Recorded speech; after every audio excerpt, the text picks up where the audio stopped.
Chapter 187. In the silence, everyone looked at each other in dismay. No one thought that it would turn out like this. The difference between dying from the poison as soon as she took the medicine and dying from the poison 3 days later was too big. Moreover, although errors were allowed in the prescription, wasn't it too inconceivable to double the amount? Even if Dr. Lee made a mistake in prescribing the medicine, he wouldn't have doubled the amount. How could this be manslaughter? This was clearly intentional murder. If the actual amount of medicine in the 3 packs was the same as what was written in the prescription and Dr. Lee didn't make a mistake, then Madam Chin's mother-in-law's death wasn't because she drank the medicine, but because someone deliberately murdered her. What was the truth? Did Dr. Lee deliberately kill her, or was the murderer someone else? The originally simple case became complicated and confusing because of Han Yunqi's analysis of the poison. 7th Madam suddenly looked at Madam Chun. In an instant, everyone also looked over. Madam Chun lowered her head very, very low. Her body trembled, and she didn't dare to speak. Official Ouyang's eyes flashed with a complicated look. After hesitating for a long time, he still opened his mouth. Dr. Lin, the amount of Kuegan and the time of the poison. Is it really like this? When these words were said, Han Yunqi sneered in her heart. Official Ouyang really knew how to ask questions. Asking Dr. Lin like this, it was obvious that he didn't believe her. Dr. Lin was also very tactful. This official is not talented and really doesn't understand. If Official Ouyang doesn't believe me, then you can do an experiment on the spot. Han Yunqi coldly said. Today, she wanted everyone to be convinced, whether it was in the hall or in the palace. According to the rules, we do have to test it. Official Ouyang braced himself and said. He had to give the Empress Dowager an explanation. Han Yunqi immediately ordered someone to prepare the medicine according to the prescription and had Dr. Lin verify that the amount of medicine was the same as what was written in the prescription. Then in the hall, she boiled the medicine in front of everyone. Official Ouyang, for the sake of fairness, find someone to test the medicine, Han Yunqi coldly said. Seeing Han Yunqi's cold attitude, Official Ouyang's heart turned cold. He ordered someone to find a death row prisoner and have him drink an entire bowl of medicine in front of everyone. Who would have thought that after the time it took for a stick of incense to burn had passed, the condemned prisoner was still perfectly fine? Lord Ouyang, do you have any other questions? Han Yunqi questioned. Official Ouyang immediately shook his head. How could he dare to speak? This princess consort could be called the poison consort. Arguing with her about poison was undoubtedly seeking death. Lord Ouyang fell silent, and so did everyone else. Since Han Yunqi's statement had been confirmed, then the truth would depend on the quantity of the poison. Han Yunqi walked to the side and personally opened the 3 packs of herbs. She separated the 11 herbs in each pack into 11 piles. Imperial Physician Lin, can I trouble you to weigh it on the spot? Han Yunqi was still very polite. Although Imperial Physician Lin was familiar with the Kuegan, it was far from being as familiar as Han Yunqi. He had indeed neglected the time of the poison's activation. Moreover, in terms of quantity, if it was any other medicine, he could tell how heavy it was with a single glance. But the Kuegan was very light and he rarely touched it, so it was hard for him to grasp the quantity. Adding in the fact that he had not considered the quantity from the beginning, this made Imperial Physician Lin feel even more guilty. While he was panicking, hearing Han Yunqi's polite words, Imperial Physician Lin nodded in fear. He did not dare delay as he ordered someone to bring over the scale. In the silence, time slowly passed. Imperial Physician Lin's hands were trembling at first, but he quickly entered the right state. He carefully weighed the medicine while making notes on a piece of white paper. Only, when he weighed the first portion of the Kuegan, Imperial Physician Lin's hands suddenly trembled and the weight fell down with a loud pong sound. This weight not only fell to the ground, it also fell to everyone's hearts. Everyone's hearts were filled with fear as they guessed that there was a problem with the Kuegan's quantity. They were getting closer and closer to the truth. Imperial Physician Lin's face was deathly pale. He looked at Han Yunqi and hurriedly picked up the weight. He weighed it again and hurriedly recorded the quantity on a piece of white paper. Han Yunqi looked at it and calmly signaled Imperial Physician Lin to continue. Soon, Imperial Physician Lin listed the quantity of each medicine in the 3 packs. When he put down the scale, His hands were soft, and he could no longer raise his strength. Han Yunqi unfolded the white paper and faced Official Ouyang. Official Ouyang, the prescription is on your table. Please compare it. Is it okay? The more polite Han Yunqi's tone was, the more uncertain Official Ouyang felt. His face was ghastly pale as he hurriedly opened the prescription. Once he confirmed it, he plopped down on the main judge's seat. Official Ouyang, what's the result? Han Yunqi asked loudly. Official Ouyang didn't want to answer, but he had to answer. He stood up in fear and answered, it's the same. The quantity of the medicine is the same. The quantity was the same. The quantity of the Kuwagan was also the same. That kind of quantity wasn't enough to immediately cause death.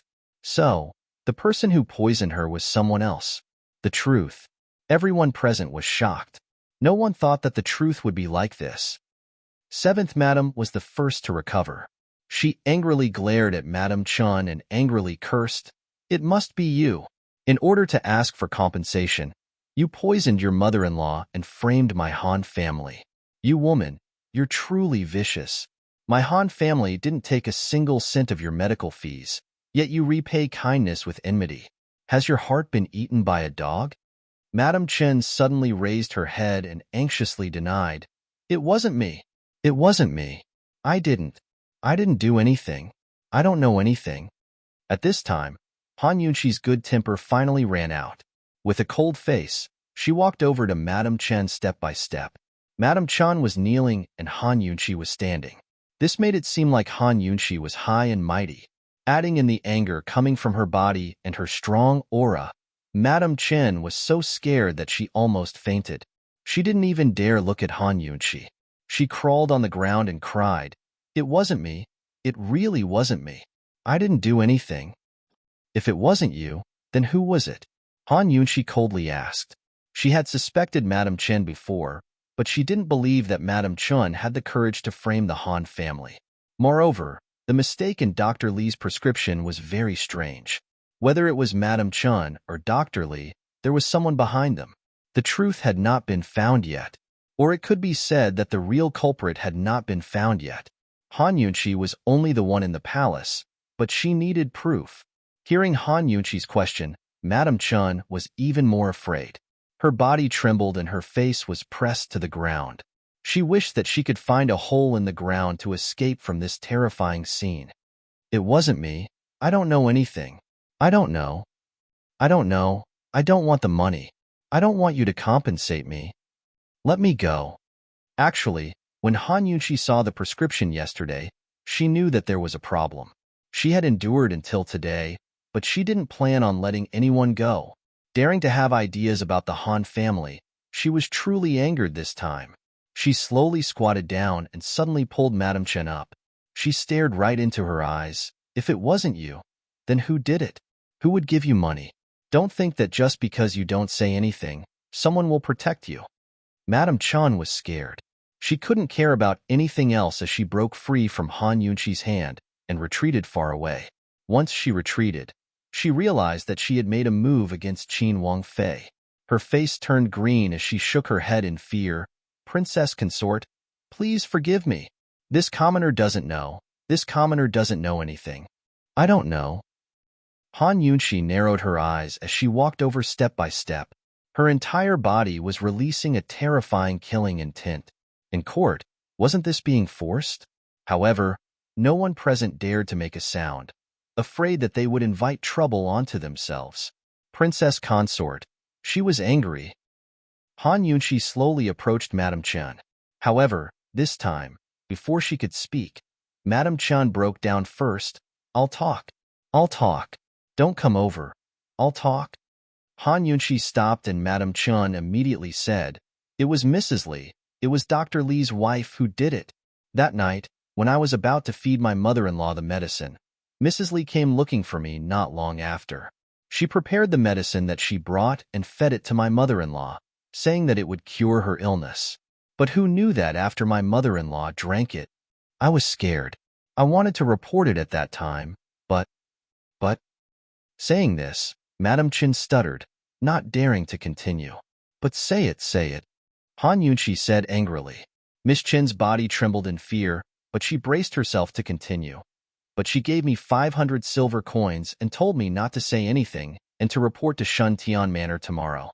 She said that she had already arranged everything, and after this, not only would I receive compensation from the Han family, I would also receive another 500 silver coins from her. I was possessed and confused. Princess Consort, my mother-in-law wasn't killed by me. It was Mrs. Li, it was her. Please spare my life. I'm begging you, Princess Consort, please spare my life. Madame Chun said this and kept kowtowing. Pong, pong, pong, pong, pong, pong. But Han Yunshi didn't have a shred of sympathy for such a money grubber. Madame Li had poisoned him, but why would she do that? Dr. Li had worked in the Han family for so many years and had always been on good terms with them. The Han family had never treated him badly. Why did Dr. Li mistakenly prescribe the medicine? Why did Mrs. Li add salt to the wound? Since someone had pointed out the culprit, Madame Li would definitely speak up. The truth was getting closer and closer. Official Ouyang, shouldn't you immediately send someone to the Li family? Han Yunshi asked. Official Ouyang finally came back to his senses. Although he knew that the situation had far exceeded the Empress Dowager's expectations, he couldn't show favoritism in the main hall. He could only immediately send someone to the Li family to arrest Madame Li. However, not long after, the officials didn't bring Madame Li back. Instead, they brought back a corpse. Reporting to Princess Consort, Official Ouyang, Madame Li hanged herself in front of Dr. Li's memorial tablet. When this subordinate rushed over, she had just been taken down. What? Han Yunshi slapped the table and stood up. She's dead? The corpse was just sent to the morgue. The officials honestly replied. Han Yunshi's face turned pale. She couldn't believe it. Madame Li was the last clue. Coroner Xia, examine the corpse. Han Yunshi angrily shouted as she walked to the morgue. Coroner Xia quickly followed her. Seeing the corpse, there was no need for Coroner Xia to examine it. Han Yunshi could see it herself. She had indeed hanged herself not long ago. Han Yunshi's hands clenched into fists. She never thought that the real murderer would be killed this quickly. She had been too careless. She should have sent someone to protect Madame Li earlier. Dr. Li and Madame Li must have been threatened. Dr. Li didn't give enough medicine, so Madame Li personally went. Now that the husband and wife had gone, the clues had been cut off. There was only one last step left. This was truly hateful. Returning to the court, Miss Qian had already fainted from kowtowing. Han Yunshi didn't even spare her a glance as she stared at Official Ouyang with an unhappy expression. Official Ouyang felt uncomfortable being stared at by her. He braced himself and timidly said, Princess Consort, this case? Does the Li family still want to? Is this case being tried by your court or this princess? Why are you asking me? Continue. Han Yunshi was very fierce as she sat on the side with a gloomy face. Continue? How could they continue? Official Ouyang was going to suffer a tragedy. Chapter 188. Dr. Li and his wife both committed suicide to protect the mastermind behind the scenes, as well as to protect the safety and future of their children. Official Ouyang knew who dared to provoke the Han family and esteemed Wang Fei. The case had already reached this point, so how could he continue? He could only wrap it up. Official Ouyang lowered his eyes, inwardly depressed. How could he clean up the mess without offending the person in the palace too much and appeasing the person in front of him? Official Ouyang's head was as big as two, and he didn't know what to do. Official Ouyang, continue? Han Yunshi gritted her teeth as she spoke word by word, her displeasure written all over her face. Yes, yes. Official Ouyang nodded repeatedly. He couldn't care less and had to deal with this big Buddha in front of him first. As for the person in the palace, he could only explain after meeting them. Official Ouyang immediately changed the verdict to Madame Li as the real culprit. In view of Madame Li's suicide, he didn't pursue the crime of murder. As for Madame Chun, she didn't report what she knew and was judged to be an accomplice. She could avoid the death penalty, but she couldn't escape punishment and was imprisoned for 10 years. Actually, the Han family clinic was more or less responsible for the mistake in Dr. Li's prescription. However, seeing esteemed Wang Fei's cold face that was comparable to His Highness Duke of Qin's, official Ouyang didn't dare pursue the Han family's responsibility. Therefore, the matter of the compensation was changed to the Li family being responsible for Madame Chen's mother-in-law's funeral and raising the orphan left behind by Madame Chen. After the verdict was read, 7th Madame finally let out a sigh of relief and was overjoyed. Official Ouyang timidly glanced at Han Yunxi, thinking that since the Han family had escaped unscathed, esteemed Wang Fei should be able to vent her anger. But who knew that Han Yunxi would ask coldly, "That's it?" Official Ouyang's heart skipped a beat, and he almost asked back, "Then what else do you want?" They all knew that the person behind the scenes was the one in the palace. To be able to clear the Han family's name to this extent was already very difficult. They should stop while they were ahead. Of course, official Ouyang didn't have the guts to say this out loud. He stood up and respectfully said, "Princess Consort, please add on." Han Yunxi sat to the side with an expressionless face. Although she did not occupy the main seat, she emitted a powerful aura of a queen. Coldly, she said, "Madame Chen cried injustice at the entrance of Shuntian Manor yesterday morning, ruining the reputation of our Southern City Medical Center. How can we redeem this?" Sir Ouyang's mouth twitched when he heard this. There were many ways to salvage the situation, but once he made a judgment, wouldn't that person in the palace slam the table? One had to know that old Madame Fu was already furious that they didn't manage to force the Han family to their deaths this time. Official Ouyang hesitated again and again. On one side was Qin Wang Fei, and on the other side was the Empress Dowager. It could even be the Emperor. The latter was more important. No matter what, he still had to consider the latter. So official Ouyang boldly said, "Princess Consort, you also saw Dr. Li's prescription. It was indeed a mistake. Dr. Li's Southern City Medical Center's people, the Han family, more or less has a bit of responsibility. Madame Chen isn't completely slandering you." Han Yunxi arched an eyebrow and nodded thoughtfully. Official Ouyang's words make sense. This Wang Fei is still trying to figure out why Dr. Li and Lady Li would want to poison people. The husband and wife's actions are different from one another. Perhaps this Wang Fei should pay a visit to the Li estate and ask them who they've seen recently, where they've been, and if there's anything strange about them. Official Ouyang shouldn't be in a rush to close the case and continue investigating. Han Yunxi was threatening to eat guagua, not to mention whether or not she could find any clues if she went to the Li family. As long as the case wasn't closed, official Ouyang would have a headache. If she really did find any clues, official Ouyang would be the first one to suffer. Official Ouyang had the heart to cry in the latrine. The person that didn't want this case to be delayed the most was him. With no other choice, official Ouyang could only make a concession. He used the name of the Supreme Court to order Shuntian Manor to make a public announcement to clear the Southern City Medical Center's name and restore their reputation. Who would have thought that Han Yunxi would raise a second question? She said, "The Southern City Medical Center's closure is not a small loss. This princess and the Han family's 7th madam have spent a lot of time and effort on this case. Should the Supreme Court compensate us?" This, official Ouyang took in a cold breath. He had been in the Supreme Court for all these years, going from the registrar to the head of the Supreme Court. This was his first time seeing someone ask for compensation from the Supreme Court. This was the grudge between the Han family, the Li family, and Madame Chen. It was their own matter. Spending a lot of time and effort was their own matter. The Supreme Court was only presiding over the trial. Why should the Supreme Court compensate them? Official Ouyang was very angry as he seriously asked, "Princess Consort, the one who framed you is Madame Chen, and the one who killed you is Madame Li. What wrong did the Supreme Court do?" Who would have thought that Han Yunxi would give a cold laugh and say, "This case is with Shuntian Manor. It can be cleared in a day. With this prescription, we can see the clues and find the real culprit." For such a simple case, if the Supreme Court didn't interfere, it would have been closed yesterday morning. Why would it be delayed until now? For these losses, if we don't ask the Supreme Court for compensation, who should we ask for compensation?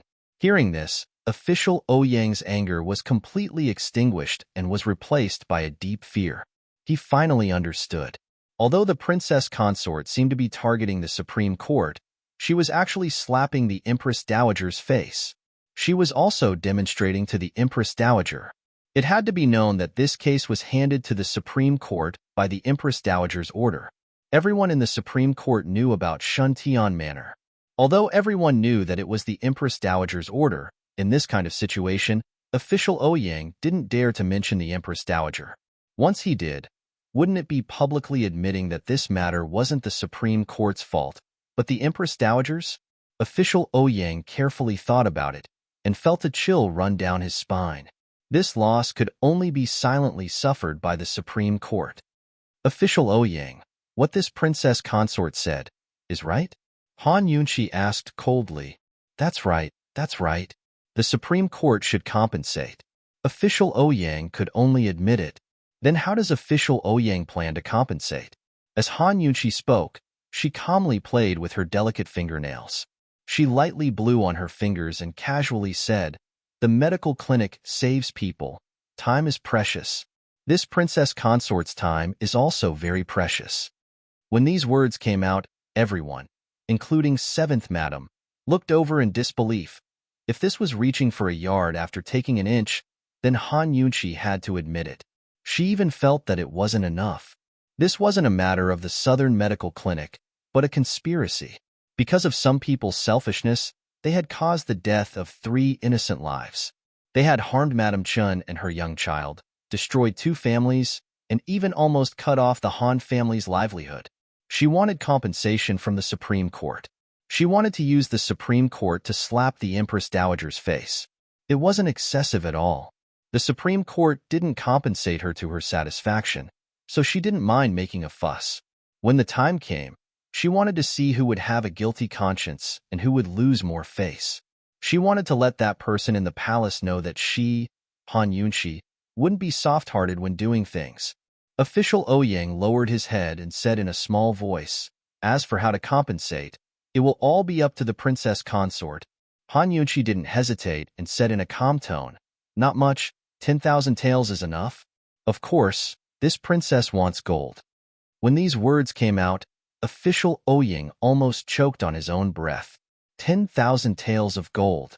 How could the Supreme Court take out so much public money in such a short time? Outside the window, they saw that Madame Chin's mother-in-law didn't die after drinking the medicine. Madame Li steeled her heart and directly went to Madame Chin's mother-in-law's house to poison her to death. She also bribed Madame Chin. When the matter was exposed the next day, Dr. Li couldn't live with himself and chose to commit suicide. Murong Wanru thought that everything would be fine once Madame Chin's mother-in-law was poisoned to death. After her husband died, Madame Li could only endure her grief for the sake of her son and the Li family. Who would have thought that Han Yunshi would be able to see through the amount of medicine on the prescription and the actual amount of poison in one glance? It wasn't that Murong Wanru underestimated Han Yunshi, but that she simply didn't have the brain power to think that there would be such a problem with the Kuwagan. It had to be known that even when Dr. Li had chosen the Kuwagan, he hadn't known the relationship between the amount of Kuwagan and the time of the poison's onset. This time, Han Yunshi had won again. Her victory was flawless. No one could refute the result of this case. If she continued to investigate, who knew if Han Yunshi would trace it back to her? Thinking of this and seeing the Empress Dowager's reaction, Murong Wanru couldn't help but tremble. Wasn't the trash the Empress Dowager was talking about her? Just as Murong Wanru was panicking, the Empress Dowager suddenly calmed down and slowly turned to look at her. Chapter 189. Seeing the Empress Dowager silently look over, Murong Wanru quivered and hurriedly knelt down. "Your Majesty, Wanru has embarrassed you." Wanru was too careless. "Please punish me, Your Majesty." The Empress Dowager coldly sized up Murong Wanru, her astute phoenix eyes full of dissatisfaction. Not only did this matter not suppress the Han family, but it also allowed Han Yunshi to fiercely counterattack. Once such a ridiculous matter spread, not only would the Supreme Court be ridiculed, but she, who had ordered the case to be brought to trial, would also be ridiculed. If it weren't for Murong Wanru's suggestion, she wouldn't have fallen into such a sullen situation. How could the Empress Dowager not resent Murong Wanru? Murong Wanru didn't dare to raise her head. Seeing that the Empress Dowager didn't speak, she was extremely flustered. The Empress Dowager was her last retreat, her last support. No matter what, she couldn't lose her again. She was about to speak, but who knew that a trace of calculation would flash through the Empress Dowager's eyes, and she spoke first. Get up and speak. Murong Wanru was very surprised. She didn't expect the Empress Dowager to not vent her anger on her, but let her get up like this. She timidly raised her head, her face delicate and pitiful. Your Majesty, Wanru knows she was wrong. Wanru can't get up. Han Yunqi's ability isn't something that ordinary people can compare to. You being defeated by her, alas, is also considered normal. The Empress Dowager sighed lightly. This sigh clearly flattered Han Yunqi while denying Murong Wanru. Murong Wanru was really incredulous. Han Yunqi had just shown her power to the Empress Dowager, but the Empress Dowager was still so sure of her despite her anger. What right did that woman have? Was she really that capable? She didn't admit it, and she was even more unwilling. Han Yunqi only knew how to use poison. She was just lucky. What else did she know besides poison?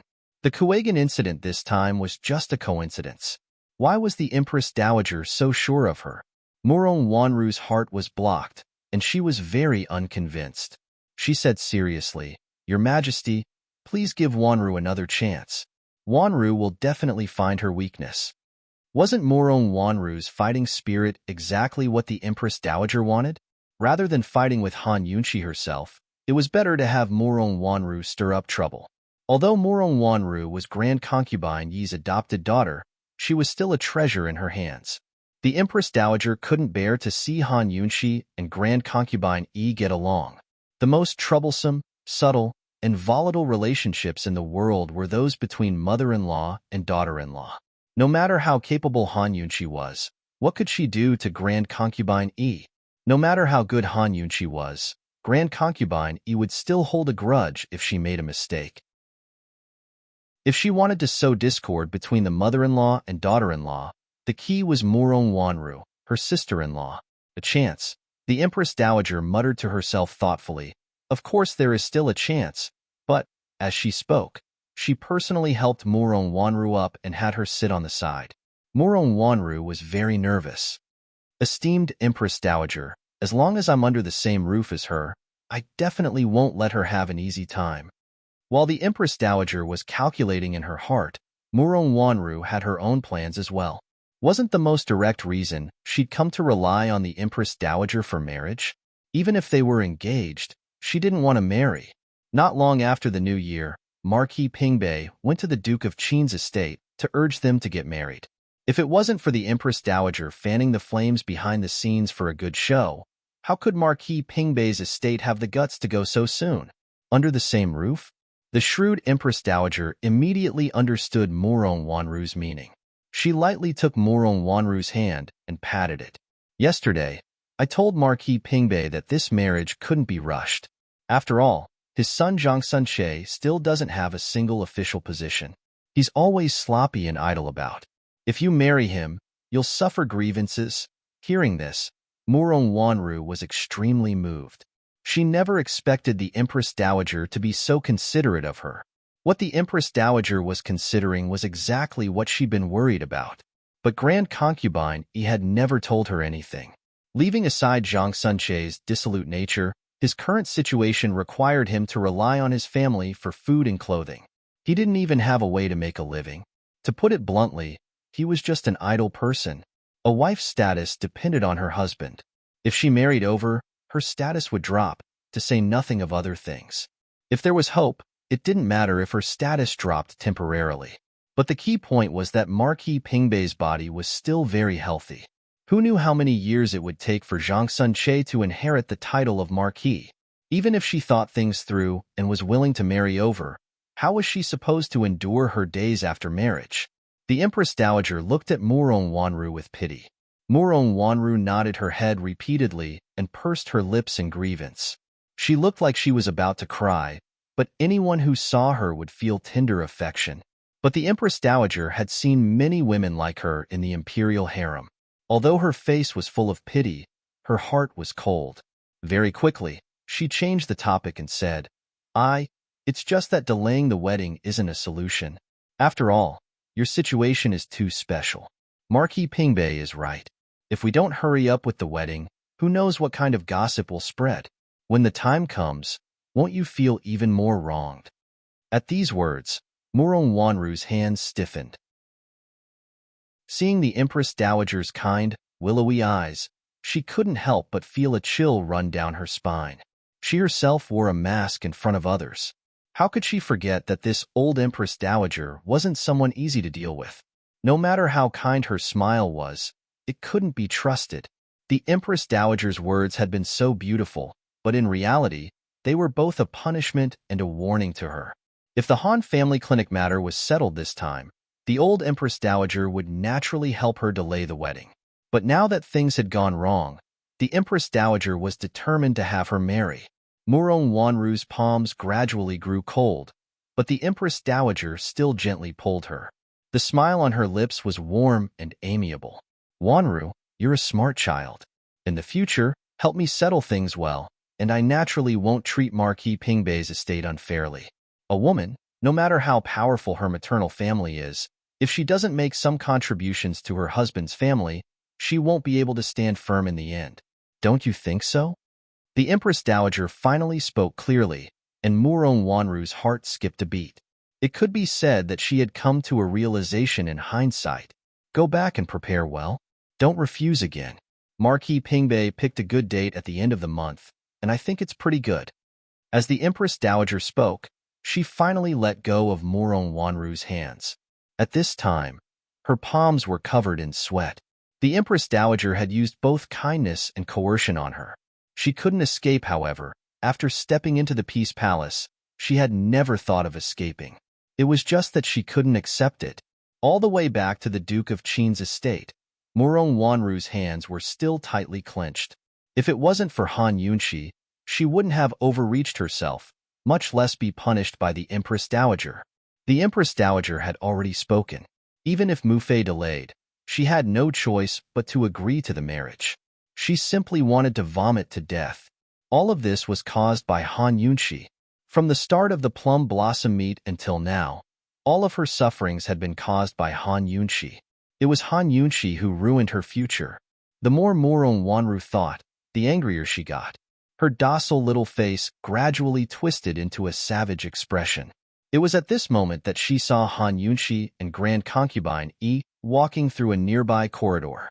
The two of them were chatting and laughing. Anyone who didn't know better might think they were mother and daughter. Murong Wanru's eyes shone with a terrifying hatred. Han Yunshi, even if I get married, you can forget about having a day of peace at the Duke of Qin's estate. Han Yunshi was currently chatting with Grand Concubine Yi when she suddenly felt a chill at the back of her head. She unconsciously turned to look, only to see that the courtyard behind her was completely empty. What's wrong? Grand Concubine Yi asked. Han Yunshi smoothed out her hair. Nothing.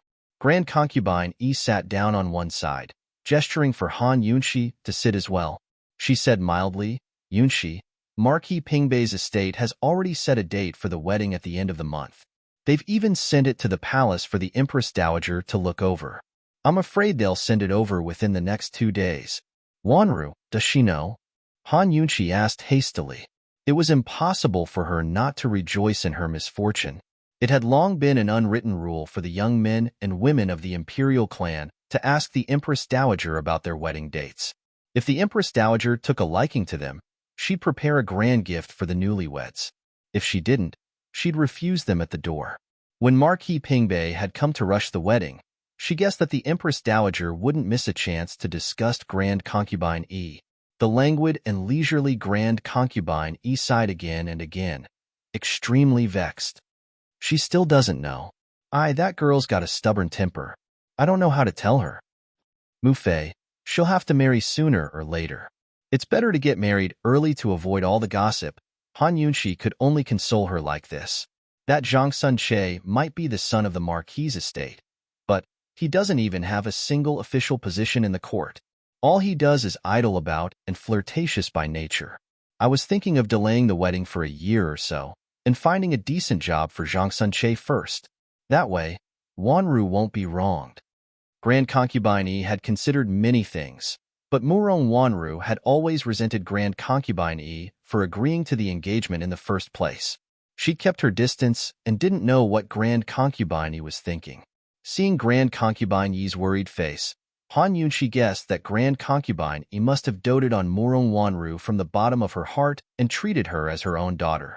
Otherwise, why would someone as strong and prideful as her reveal such a helpless expression? Unfortunately, Murong Wanru brought this upon herself. As Grand Concubine Yi predicted, Marquis Pingbei ordered the wedding nanny to deliver the wedding date and auspicious hour within a few days. With the Empress Dowager's approval, Grand Concubine Yi couldn't delay it even if she wanted to. Murong Wanru shut herself in her room and sulked, refusing to see anyone. Still, she didn't say that she wouldn't marry, so the wedding was set in stone.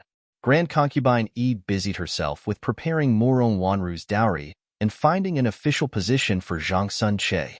Unfortunately, things weren't so easy with the Empress Dowager pressuring her from above. Today, Han Yunshi was about to leave the house when Grand Concubine Yi called her back. "Yunshi, when the Duke of Qin comes back, have him come to my rooms. Just say there's something I need to discuss with him." Without a doubt, Zhang Sun-che's future prospects would be handed over to His Highness Duke of Qin. Han Yunshi only agreed without much explanation. She didn't even know when the Duke of Qin would come back. He seemed to have been busy for half a month. Actually, Han Yunshi was busy as well. Today, she'd left the house for the justice courts. The compensation from the justice courts had already arrived, a total of 10,000 taels of gold. She'd already found shops in the west, north, and east of the city. She was planning to use the money to open 3 more charity clinics under the Han family's name. They provide free medical ingredients for the poor and needy. The Han family didn't have enough manpower, so the decorations of the shops, the selection of medicinal ingredients, the hiring of doctors and apprentices, as well as various publicity matters, were all waiting for her to take care of. Of course, there was still the Li family and Madame Chen's child. Han Yunshi never considered herself a good person. She even admitted that she was a petty person who always took revenge. But she still had a heart of compassion. Madame Chen and Madame Li were both in the wrong and innocent. Their families were even more innocent. In the end, Han Yunshi still allocated some money to the Li family and their child. She even said that as long as they wanted, they could come help out at the charity clinics. Words for the reader: the Duke of Qin is very busy. He'll be back soon. Chapter 190. With money, everything went smoothly. Within a few days, the Han family's medical centers in the west, north, and east of the city all opened. As a result, the Han family now had medical centers in all 4 directions of Tianning's capital. They were called the 4 Directions Medical Center. Originally, the Southern Medical Center was half profit-making and half public service. With the compensation from the justice courts backing it up, it was now a free clinic. As long as you were a poor family, you wouldn't be charged a single coin for medical treatment. Because of this rule, Han Yunshi didn't need to advertise much. Within a few days, the Han family's 4 Directions Medical Center had become the capital's headlines. Everyone in the streets and alleys was talking about it. Although there were mixed praises and criticisms, their popularity had increased in an instant. Esteemed Wang Fei, those people are too much.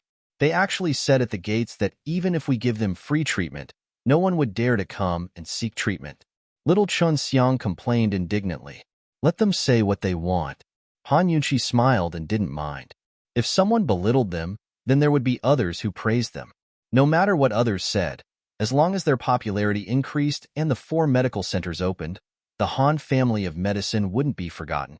Little Er was the only heir to the Han family's medical skills. He still needed time to learn. During this time, the Han family couldn't just silently withdraw from the medical world, right?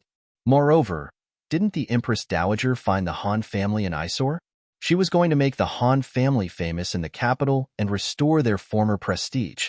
After thinking it over, Han Yunshi said, Little Qin Xiang, go post a notice. In the future, this Wang Fei will personally take charge of the Southern Medical Center on the 15th of every month. You?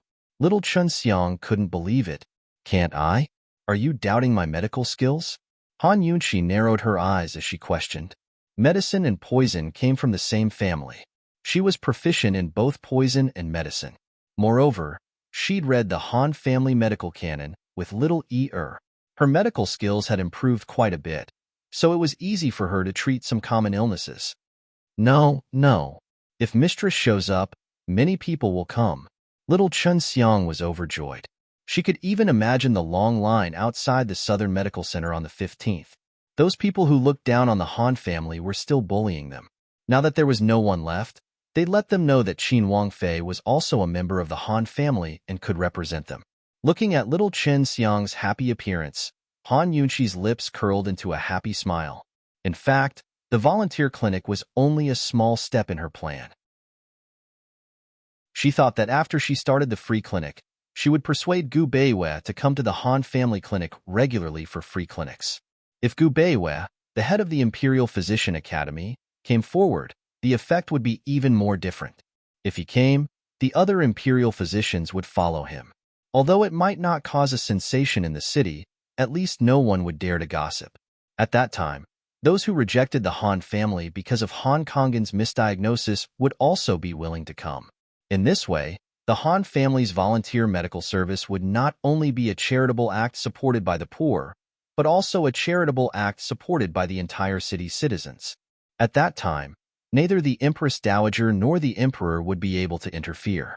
Moreover, not only would they not be able to interfere, they would also be praised.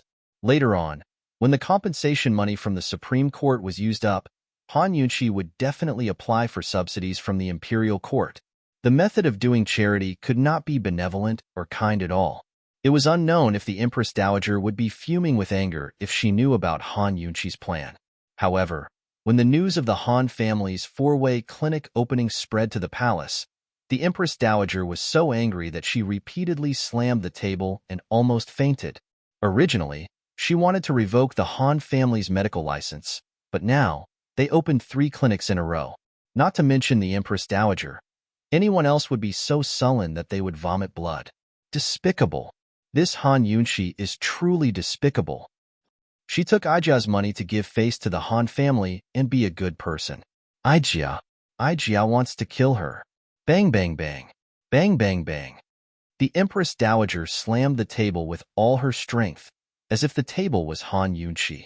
The servant girls in the room all knelt on the ground, and no one dared to make a sound.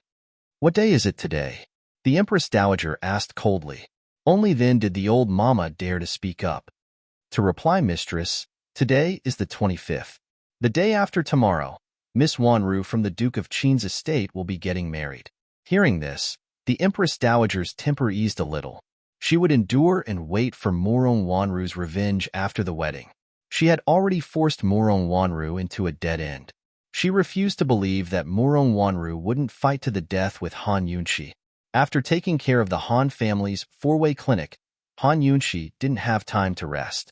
Murong Wanru was getting married, so as her sister-in-law, she and Grand Concubine Yi had to take care of things together.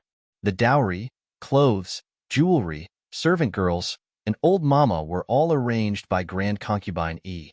Of course, the amount of dowry Grand Concubine Yi wanted to give Murong Wanru had nothing to do with the Empress Dowager. Grand Concubine Yi didn't mention it, so the Empress Dowager tactfully didn't ask. What she helped with was the extravagance of Murong Wanru's wedding, the matters of the homecoming banquet, and the piles of congratulatory gifts that came every day. By right, His Highness Duke of Qin should be present at this time. Moreover, he should be the one to receive the guests and receive the gifts. After all, everyone was here to see the Duke of Qin and curry favor with him, making their presence known. Unfortunately, Long Fei Yi still hadn't shown up. Even Grand Concubine Yi couldn't find him. Grand Concubine Yi was very busy, so Han Yunqi could only keep watch as her sister-in-law. As a result, the rumors of her being favored were confirmed. To be in charge of matters at the Duke of Qin's estate, what else could she be but favored? Finally, everything was in order. Tomorrow, Murong Wanru would get married in a grand fashion. In the dead of night, the Duke of Qin's estate was still in a festive mood. The spectacle of a daughter marrying off was no less than that of a daughter-in-law. Han Yunqi finished up the matters at hand and was so tired that she was about to collapse. She stretched lazily and was about to return to the hibiscus courtyard when Murong Wanru walked right in front of her. Han Yunqi remembered that she'd rarely seen Murong Wanru after the incident at the Plum Blossom meet. Why wasn't the bride-to-be sleeping at this time?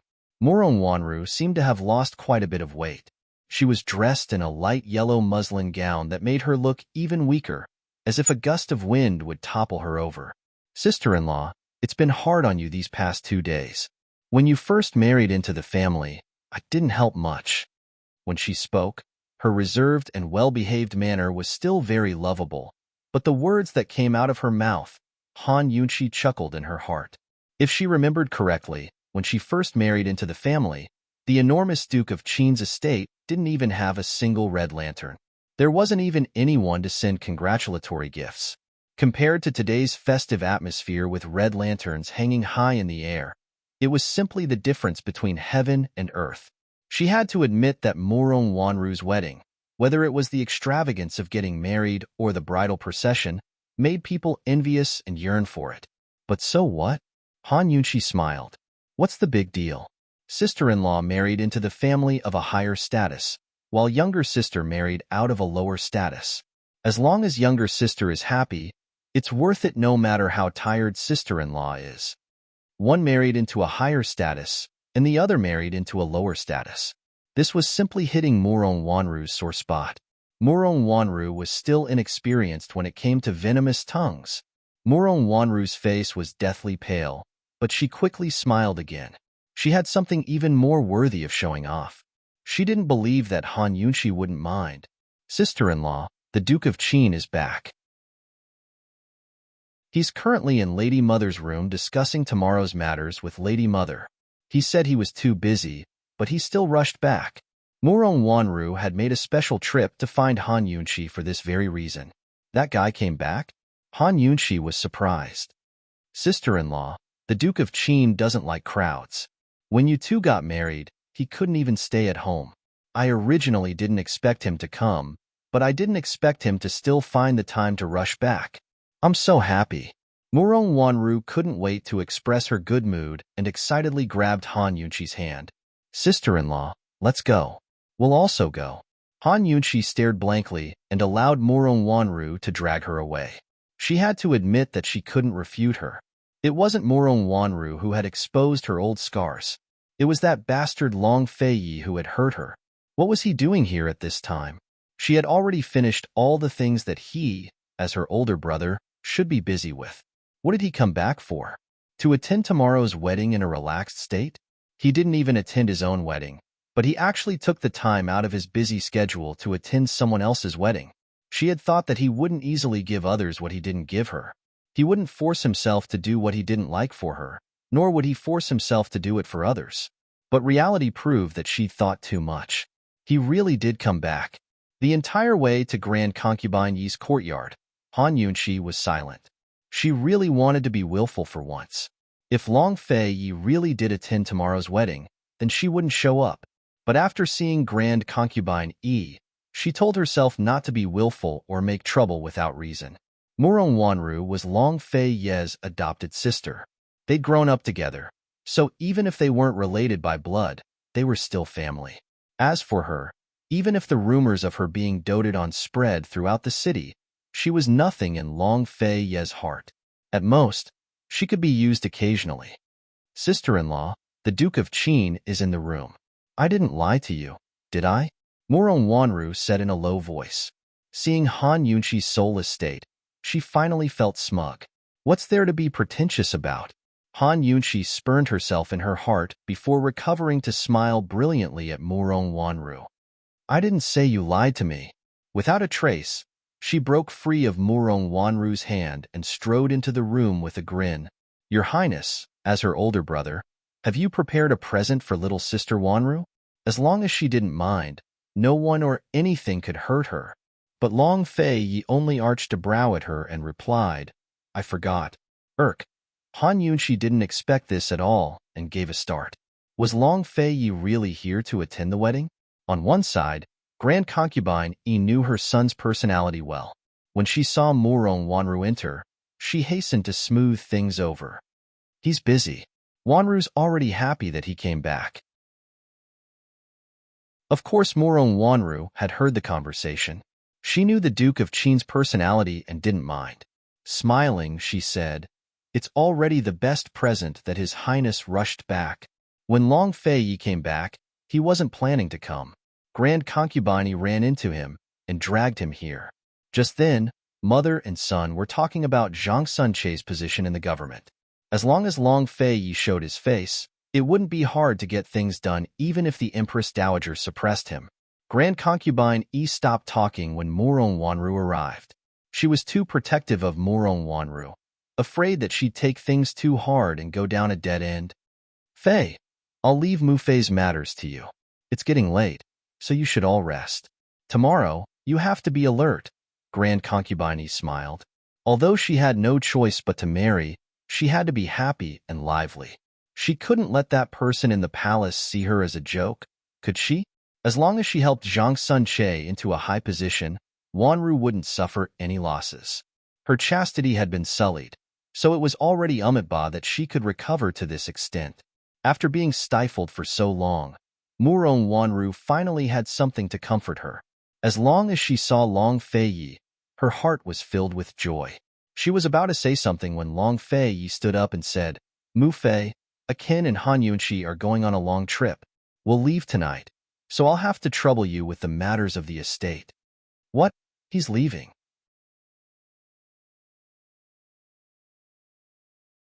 Chapter 191. Long Fei's words stunned the three women present. Morong Wanru couldn't believe her ears. The Duke of Qin, he came back not to attend her wedding, but to take Han Yunqi away? No, she couldn't accept it. How could the Duke of Qin do this? Han Yunqi was caught off guard as well. She almost burst out laughing. This guy had simply come back to add to the chaos. So much for Morong Wanru showing off just then. Fine, she admitted that she'd let it go. Right now, she was willing to forgive him for being absent last time.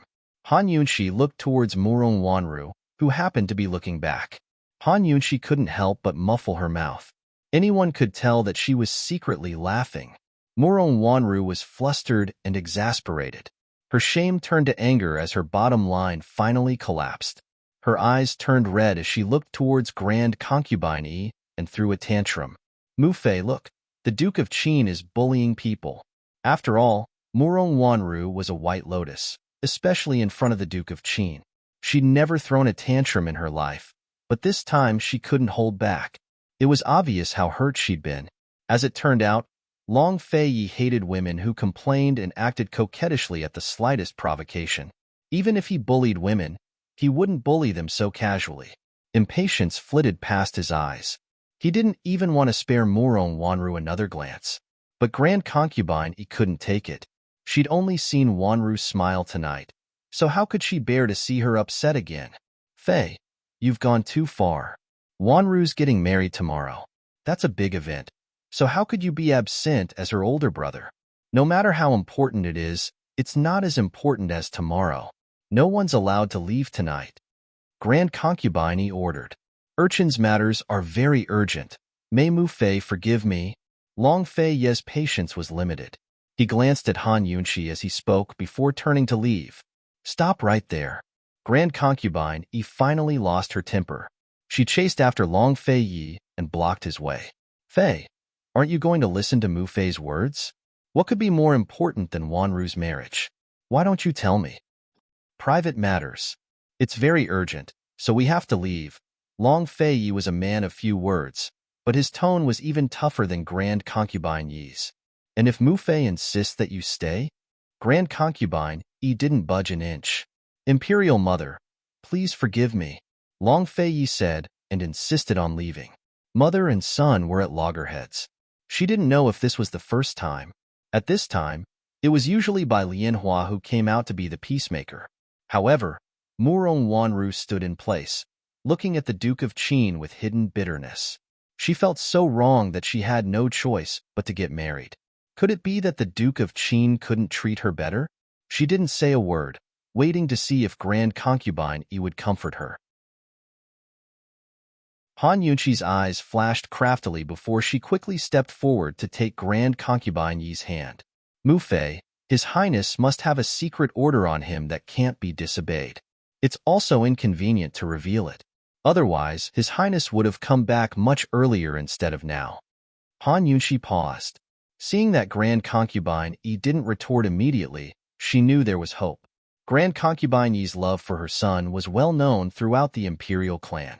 Moreover, she relied on him to achieve her current power and status. Would she really make things difficult for him for the sake of an adopted daughter? Mu Fei, didn't little sister Wanru say just then that His Highness rushing back was already the best present? She's already very happy. I'm sure little sister Wanru will understand the Duke of Qin, Han Yunshi coaxed again. Of course Grand Concubine knew and understood all of this, but she didn't want to compromise this time. Wanru's marriage was too unjust. The Duke of Qin couldn't ignore her any longer.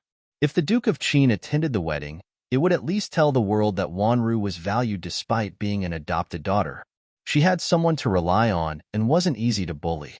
No matter what, Han Yunshi was surprised by Grand Concubine Yi's stubbornness. She thought the woman was just being impulsive and needed a way to step down, but never expected her to really compete with her own son for the sake of an adopted daughter. Han Yunshi didn't have time to think about the strangeness of the situation. She quickly gripped Grand Concubine Yi's hand and lowered her voice. Mu Fei, don't forget that Zhang Sun Che still has to rely on the Duke of Qin. That's the most important thing. Her reminder finally calmed Grand Concubine Yi down.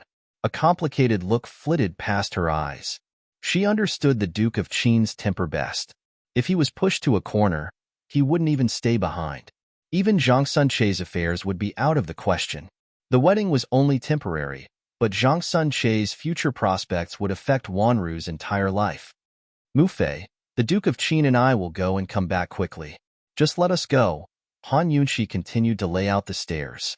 Although Grand Concubine was in a difficult position, she had no choice but to step aside and say, go quickly and come back quickly. Try to make it back in time for the banquet in 3 days. Many thanks to Mu Fei. Han Yunshi rejoiced as she winked at Long Fei Yi with a smile. Long Fei Yi didn't say much, but turned to leave. Han Yunshi quickly chased after him, while Grand Concubine Yi sighed helplessly. As soon as she turned around, she saw Murong Wanru sobbing soundlessly behind her. Wanru, Grand Concubine Yi's heart clenched.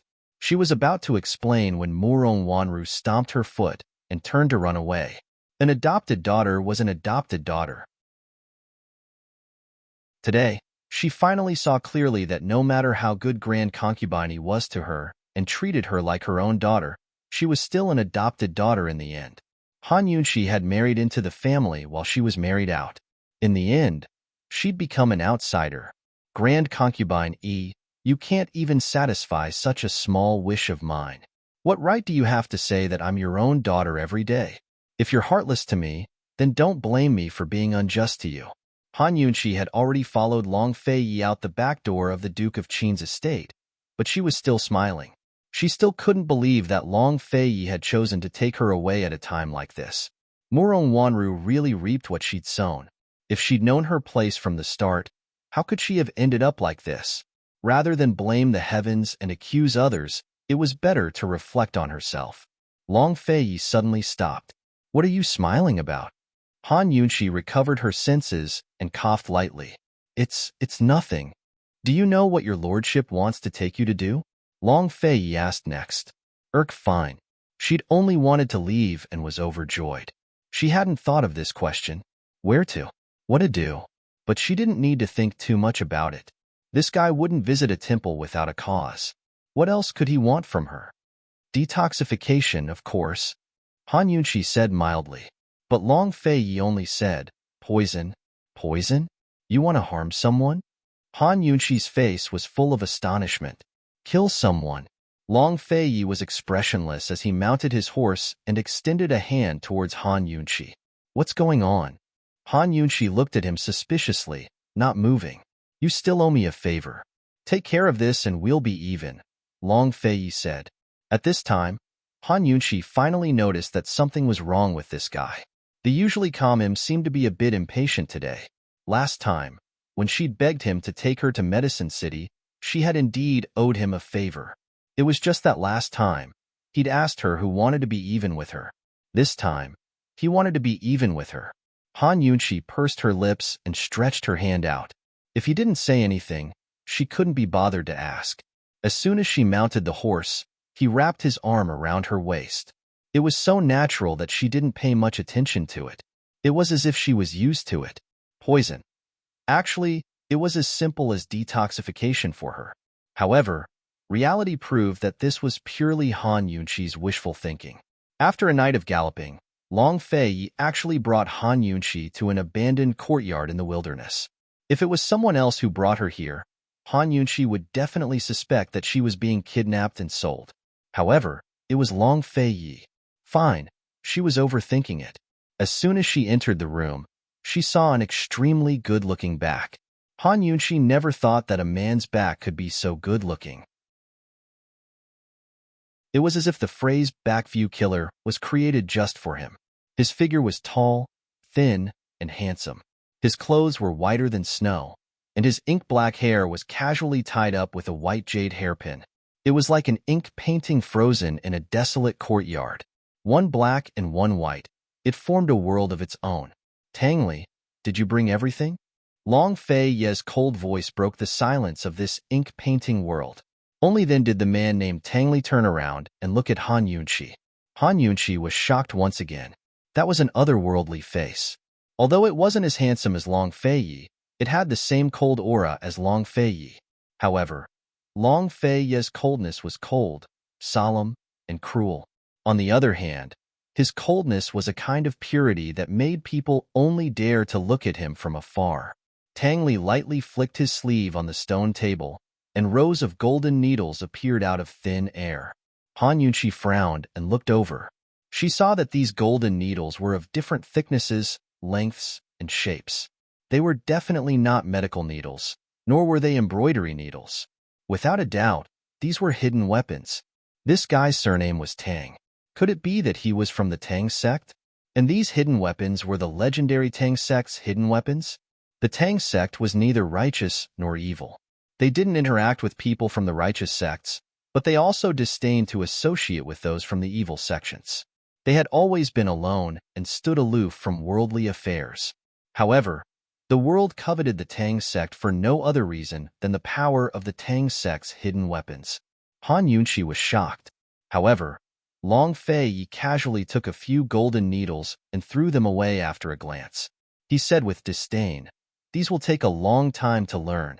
Do you have any ready-made ones that can be used?" No. Tang Li was very straightforward. What about the pear blossom storm needles? Long Fei Yi asked. As soon as he said this, Han Yunqi immediately sucked in a breath of cold air. Even if she didn't have common sense, she still knew what the pear blossom storm needles were. This was the second hidden weapon of the Tang sect. It was said that there were only 2 of them in existence. Oh my god. What was Long Fei Yi trying to do? Tang Li suddenly frowned. His celestial-like cold expression immediately changed. Impossible. Long Fei Yi unceremoniously stretched out his hand. I'm temporarily borrowing it. Give it to me. Tang Li gritted his teeth and angrily asked, That thing is gone once it's used. How do I borrow it? There were a total of 27 golden needles hidden in the pear blossom storm needles. They could be fired one by one or multiple at the same time. As long as one learned the technique, they would be able to use it.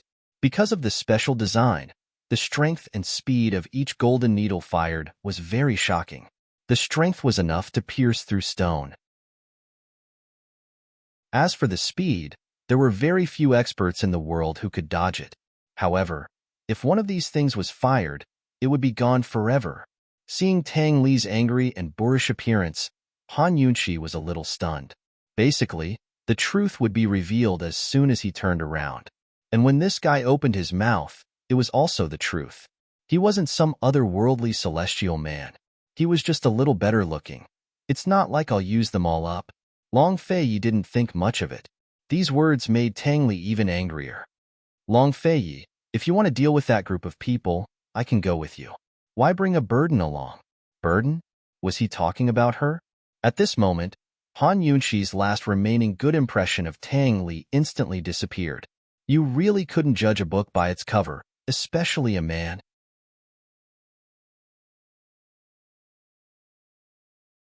Chapter 192. Han Yunxi looked at Long Fei Yi and Tang Li, the corners of her mouth twitching. She was full of doubts. She only knew that Long Fei Yi wanted to take her to poison someone. As for the specific situation, she didn't know anything. However, judging from the situation, it was probably not easy. The two men confronted each other. Long Fei Yi's domineering and strong aura was obviously stronger. You're going with her. Cut the crap and hand over the thing. Otherwise, this prince will immediately send you back to the Tang sect. Long Fei Yi gave an ultimatum. Tang Li was furious. He had escaped from the marriage with great difficulty. He would never go back even if he was beaten to death. Long Fei Yi's hand was already in front of him. Tang Li could only compromise in the end. Long Fei Yi, you better make sure that this woman can poison those people to death. Otherwise, there won't be a next time. As he spoke, he reluctantly placed a palm-sized, diamond-shaped black iron tool in Long Fei Yi's hand. Was this the legendary pear-flower storm needles? Han Yunxi immediately came over to take a look. Her eyes were as bright as a searchlight. Long Fei Yi looked at it thoughtfully. Just as he was about to activate the mechanism, Tang Li hurriedly stopped him. Please, don't waste it. Okay? Once the mechanism was activated, a golden needle would be wasted. One had to know that there were only 27 golden needles in a single pear-flower storm needles. It could only kill 27 experts. Only God knew what kind of heavenly treasure Long Fei Yi would be interested in. No matter how nervous Tang Li was, he didn't care. Of course, he didn't really activate the mechanism. He just gestured and taught Han Yunxi how to use it. A good concealed weapon was not only good for strength and speed, but also for ease of use.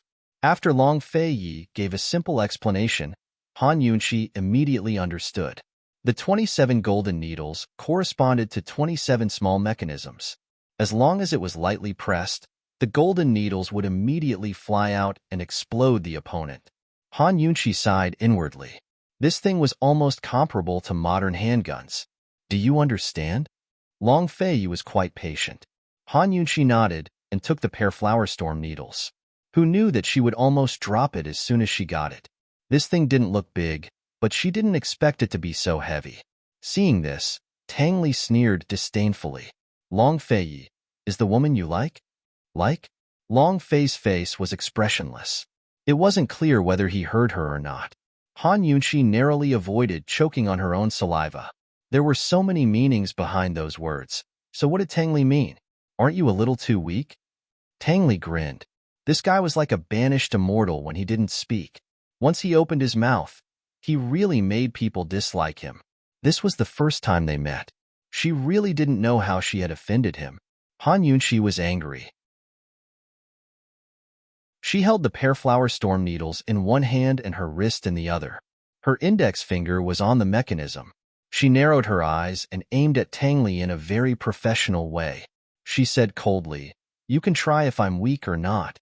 Tang Li was shocked and immediately ran away. In the world, except for his father, no one knew the power of the pear-flower storm needles better than him. If he was careless, he would lose his life. Han Yunxi put away the pear-flower storm needles and blew on the needle coolly. She looked at him coldly. How can a grown man be so easily frightened? So weak. Seeing Han Yunxi's carefree and handsome appearance, Tang Li couldn't help but be a little stunned. For a moment, he forgot to refute. He only felt that the pear-flower storm needles seemed to belong to Han Yunxi. The way she held the needles was very pleasing to the eye. Well, since Long Fei Yi took her, he would believe her this time. Long Fei Yi also saw Han Yunxi's posture just now. A touch of satisfaction flashed across his face. There was a fierce battle coming up. Since it was a fierce battle, it was also a test. He hoped that this woman would continue to satisfy him. Long Fei Yi and Tang Li were about to leave, but Han Yunxi stopped them. Wait. She pointed at the various golden needles on the stone table and asked curiously, "Are these also hidden weapons?" Of course, Tang Li answered coldly. "Don't you want them?" Han Yunxi asked again. Tang Li smiled coldly and didn't bother to answer. Compared to the pear-flower storm needles, these golden needles on the stone table should all be thrown away. There was no comparison at all. Long Fei Yi asked him to provide hidden weapons for Han Yunxi, so he just casually grabbed some. who knew that he couldn't get away with it. If you don't want them, then give them to me. By the way, teach me how to use them. I learned very quickly. Although the pear flower storm needles were good, they were useless once used. God knows how many years and money it would take to make a second one. But these golden needles were obviously mass-produced. Last time when she was besieged by the black-clothed killers in the medicinal herbs forest, Han Yunshi deeply realized how weak her poisoning ability was. Learning how to use hidden weapons was a good way. These golden needles were very small. If she applied poison on the golden needles and used hidden weapons to poison people, as long as she practiced diligently, she would be able to do it easily. Han Yunshi had a favor to ask of him, so she smiled very flatteringly. Tang Li still had a lingering fear after being threatened, so he wouldn't give Han Yunshi any face. He raised his eyebrows and looked at her, then said coldly, "This young master still wants these things. Don't touch them. Stingy scum." This guy was the man who couldn't be judged by his appearance the most. Han Yunshi immediately threw away the golden needles in her hand. She didn't want them.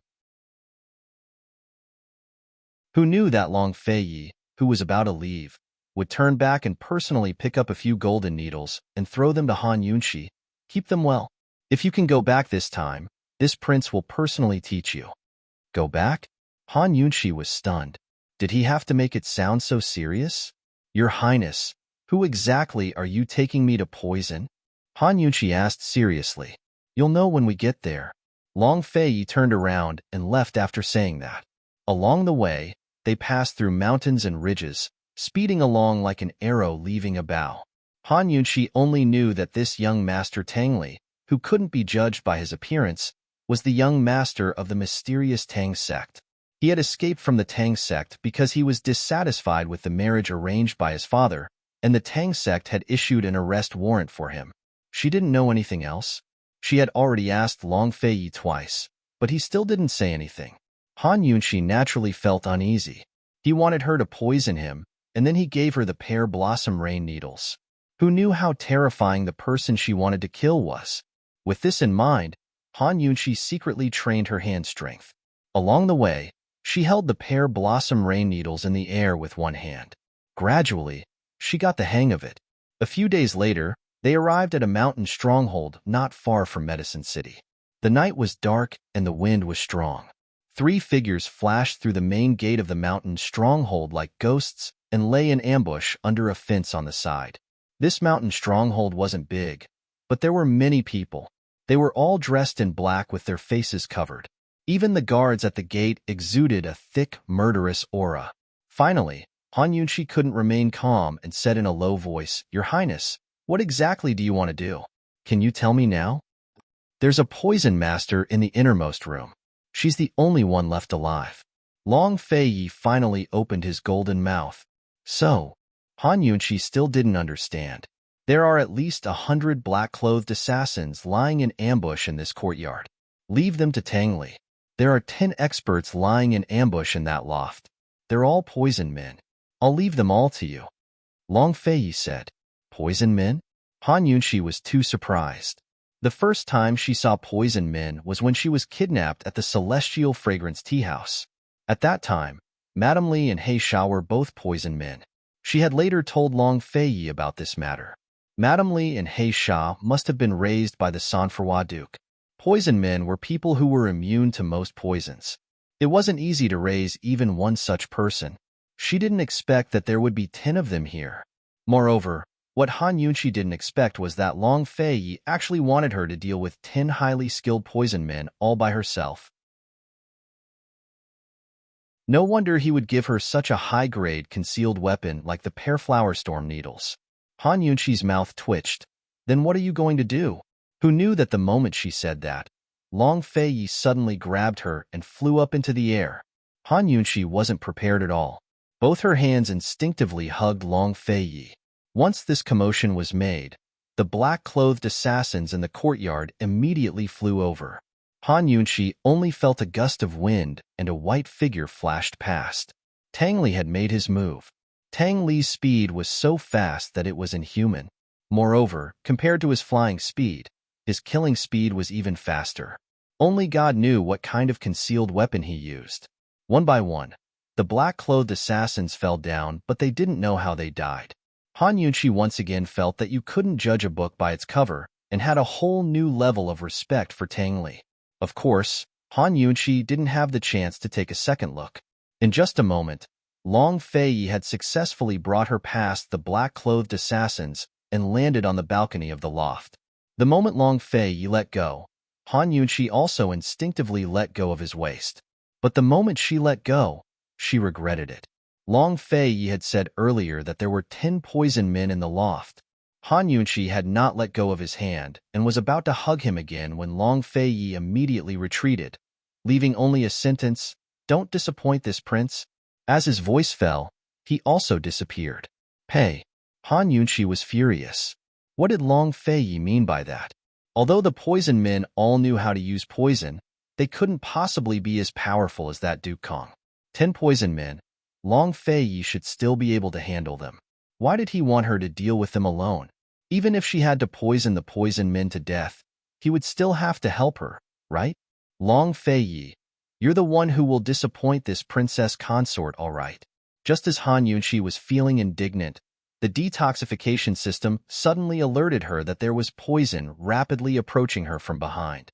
Han Yunqi whipped her head around to look and actually saw that a black-clothed female assassin had appeared behind her at some point in time, holding a long sword in her hand and was rapidly stabbing towards her. If it wasn't for the poison on the sword, Han Yunqi thought that she would definitely not even know how she died. She immediately dodged to the side, and the long sword pierced through empty air beside her before sweeping towards her. Han Yunqi crouched down to dodge again, and the sharp blade of the sword swept past the top of her head, brushing off a few strands of her hair, almost injuring her. In the blink of an eye, Han Yunqi flipped over and rolled a few times on the ground, barely managing to pull some distance away from the black-clothed female assassin as she leaned against the wall, panting heavily. That was so scary. Han Yunqi heaved a sigh of relief, but the black-clothed female assassin did not stop. The sword continued to draw closer and closer, and Han Yunqi had nowhere to run. Just at this critical moment, she finally remembered that she had a weapon in her hands. This time, she did not dodge. Although she was terrified, she still braced herself and faced the piercing sword head-on. With lightning speed, she pulled out the pear blossom storm needles and pulled the trigger, shooting out a gold needle. Xiao! The black-clothed female assassin had never thought that Han Yunqi would have this kind of weapon and use this kind of move. The gold needle pierced her heart, and she stood there in a daze as blood dripped from her lips. Very quickly, she fell to the ground. Seeing this, Han Yunqi spat out a mouthful of foul air. Just as she was about to stand up, who knew that a black figure would suddenly appear out of thin air and land in front of her. There were a total of 9 people, and they were all black-clothed female assassins. All 9 of them came together? Han Yunqi only felt her scalp turn numb as she cursed Long Fei in her heart 1,000 times. However, she was very clear that since Long Fei had left her here, she could only rely on herself if she wanted to live.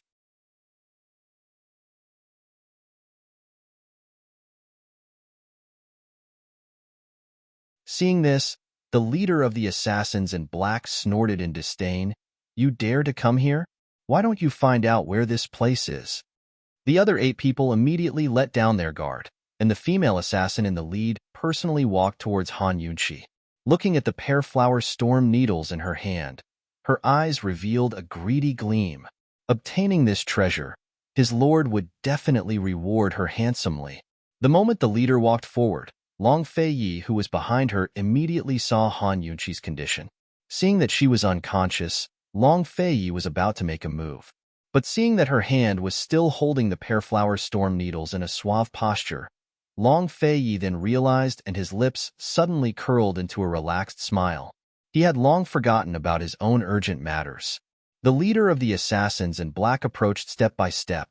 Han Yunqi silently counted her steps as she curled up at the foot of the wall with her head lowered. Her eyes were slightly narrowed, like a cheetah waiting for an opportunity to strike. Very soon, the female assassin in black approached. She bent down and stretched out her hand. This was the moment. Han Yunqi suddenly opened her eyes and aimed the Pearflower Storm needles at the female assassin's heart. Without hesitation, she shot out a needle. The female assassin was caught off guard and died with one needle, directly falling towards Han Yunqi. Han Yunqi swiftly pulled the female assassin's corpse with one hand to use as a cover, while the other held the Pearflower Storm needles and aimed at the 8 female assassins in front of her, sweeping them from left to right. Following the movement of the Pearflower Storm needles, she continuously pulled the trigger. The golden needles were not simply shot out. No, to be exact, they were shot out. They all accurately entered the heart of the black-clothed female assassin. What was the Pearflower Storm needles? It was Tang Sect's #2 treasure. Its speed was fast, and its strength was ruthless. Even an expert would not be able to escape. The remaining 8 female assassins did not expect that Han Yunqi was not poisoned, and even more so, that their leader would die like this.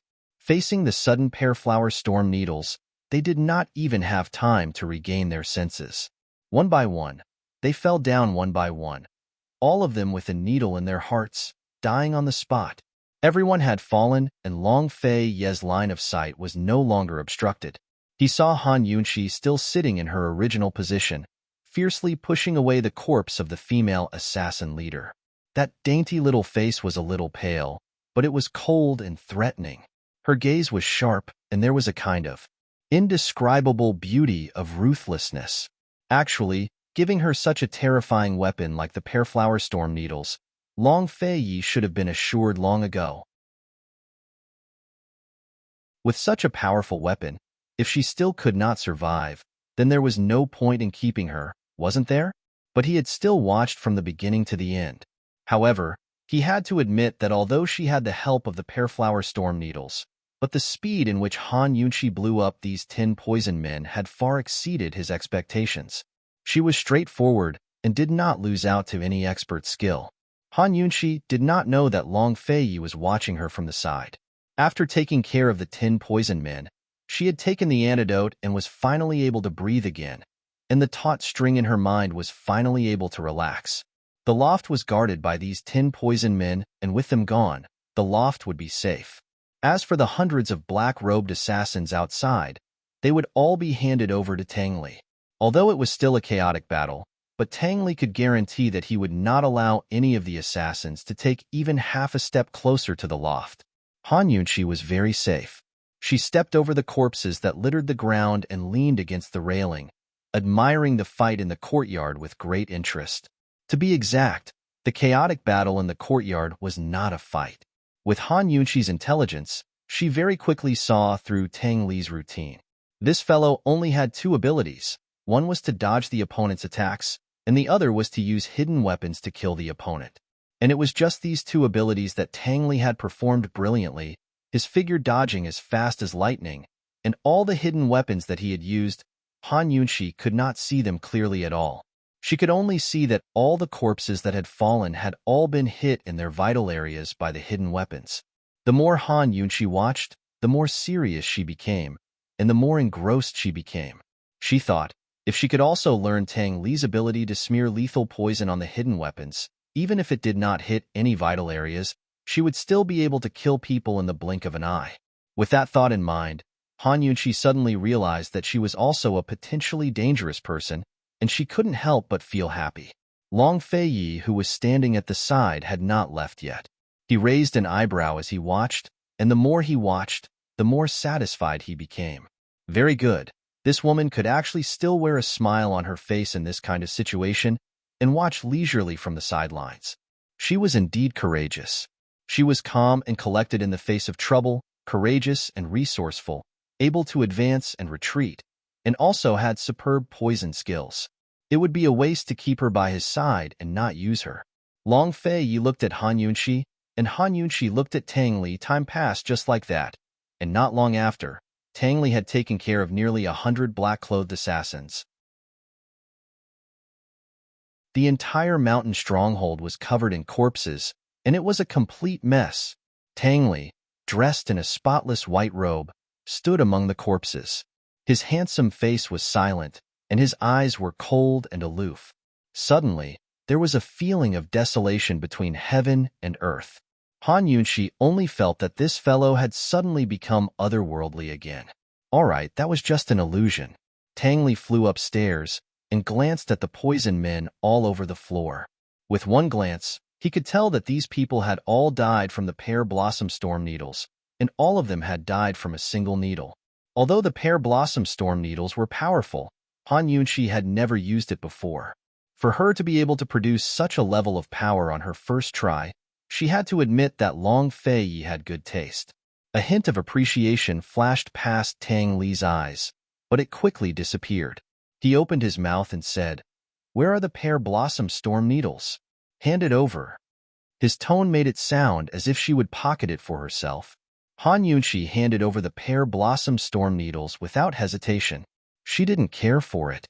Tang Li even fussed over it, and after confirming that it was not damaged and that only 9 golden needles were missing from the needle holes, he kept it. Han Yunxi watched, and the corner of her mouth twitched. She said in a low voice, "Hey, this white robe that surpasses snow doesn't suit you, really?" "What?" Tang Li did not hear clearly. "Nothing." Han Yunxi chuckled. Tang Li did not pursue the matter and asked casually, "Where's Long Fei?" Han Yunxi did not know where Long Fei had gone. That despicable guy had left her here and left, and there was no sign of him till now. He didn't come out? Tang Li was very surprised. He came out. Is he in the loft? Han Yunxi was also surprised. She glanced inside and saw that there was no one in sight. That's right, she remembered. Long Fei had said that there was a poison master in the loft, and he wanted her alive. Could something have happened to her? Tang Li was shocked. Long Fei had come back to exterminate this mountain stronghold this time precisely because of the female poison master in the loft. Because he was afraid that there would be a delay and something would go wrong, he had asked for his help. Otherwise, even if there were poison humans around, Long Fei would still be able to handle it all alone. Now that the entire mountain stronghold had been exterminated, he still had not returned. At this moment, Long Fei, who had been hiding at the side, finally walked out.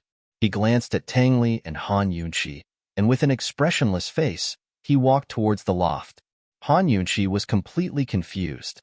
She still did not know what this guy was doing here, and Tang Li chased after him in disbelief. "Long Fei, you? Where did you go just now?" Long Fei's eyes were filled with a trace of irritation. He did not answer, but quickened his steps. He should have come in earlier, but he had unknowingly dragged it out for so long.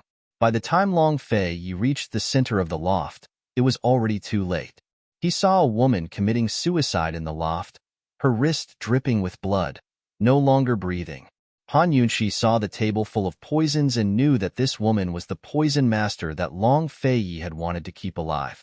Unfortunately, she was dead. Tang Li stared at Long Fei as if he was staring at a monster. He had never thought that this guy would fail. What on earth had he gone off to do just now? It must be known that he had lost a large number of spies to find out about the situation in this mountain stronghold. This was the territory of Northern Li's Duke of Kong. This female poison master was weak, but she was an expert in concocting poisons. She was the Duke of Kang's right-hand woman, which was why the Duke of Kong had deployed so many men to protect her. Back then, the Northernly spy had used a poison that was very similar to the perplexing butterfly illusion, called bone fragrance, and it had been concocted by this female poison master. To be more precise, Long Fei had come for the bone fragrance, but now, she was dead, and he could not get anything out of her. He had wasted his time. "Where did you go just now?" Tang Li asked suspiciously. The Duke of Kang's subordinates were all very hot-tempered. If they knew that they could not escape, most of them would commit suicide to silence them. Long Fei knew this, but he still came so late? "It's urgent." Long Fei did not explain much, as if nothing had happened. He casually threw a small blue and white porcelain bottle to Han Yunxi and said calmly, "You can try to figure out the poison inside." Seeing the blue and white porcelain bottle, Tang Li was shocked. He was about to speak, but Long Fei gave him a look that intimidated him.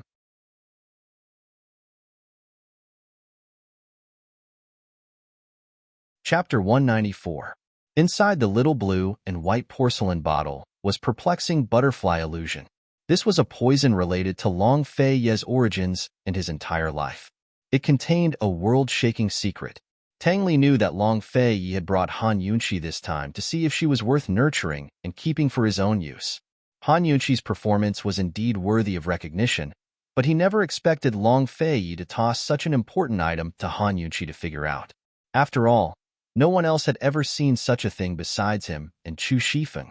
Chu Shifeng had warned him multiple times before that Han Yunqi was a mysterious woman.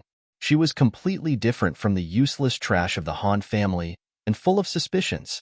Moreover, her birth mother was a woman of unknown origins who had connections with the medical academy. In other words, this woman wasn't simple, nor was she safe. Tang Li wanted to stop him, but was stopped by Long Fei Ye's sharp glare. Moreover, Han Yunqi was present, so he couldn't say too much. He could only shut his mouth resentfully. Han Yunqi was puzzled as soon as she received the little blue and white porcelain bottle. Normally, she'd know as soon as it came close to poison, but she'd opened the bottle and sniffed it multiple times without finding any trace of poison. One had to know that even though she didn't know what kind of poison it was in the forbidden poison pool of the medicinal herb forest, at least it was difficult for her to detect that it was poisonous.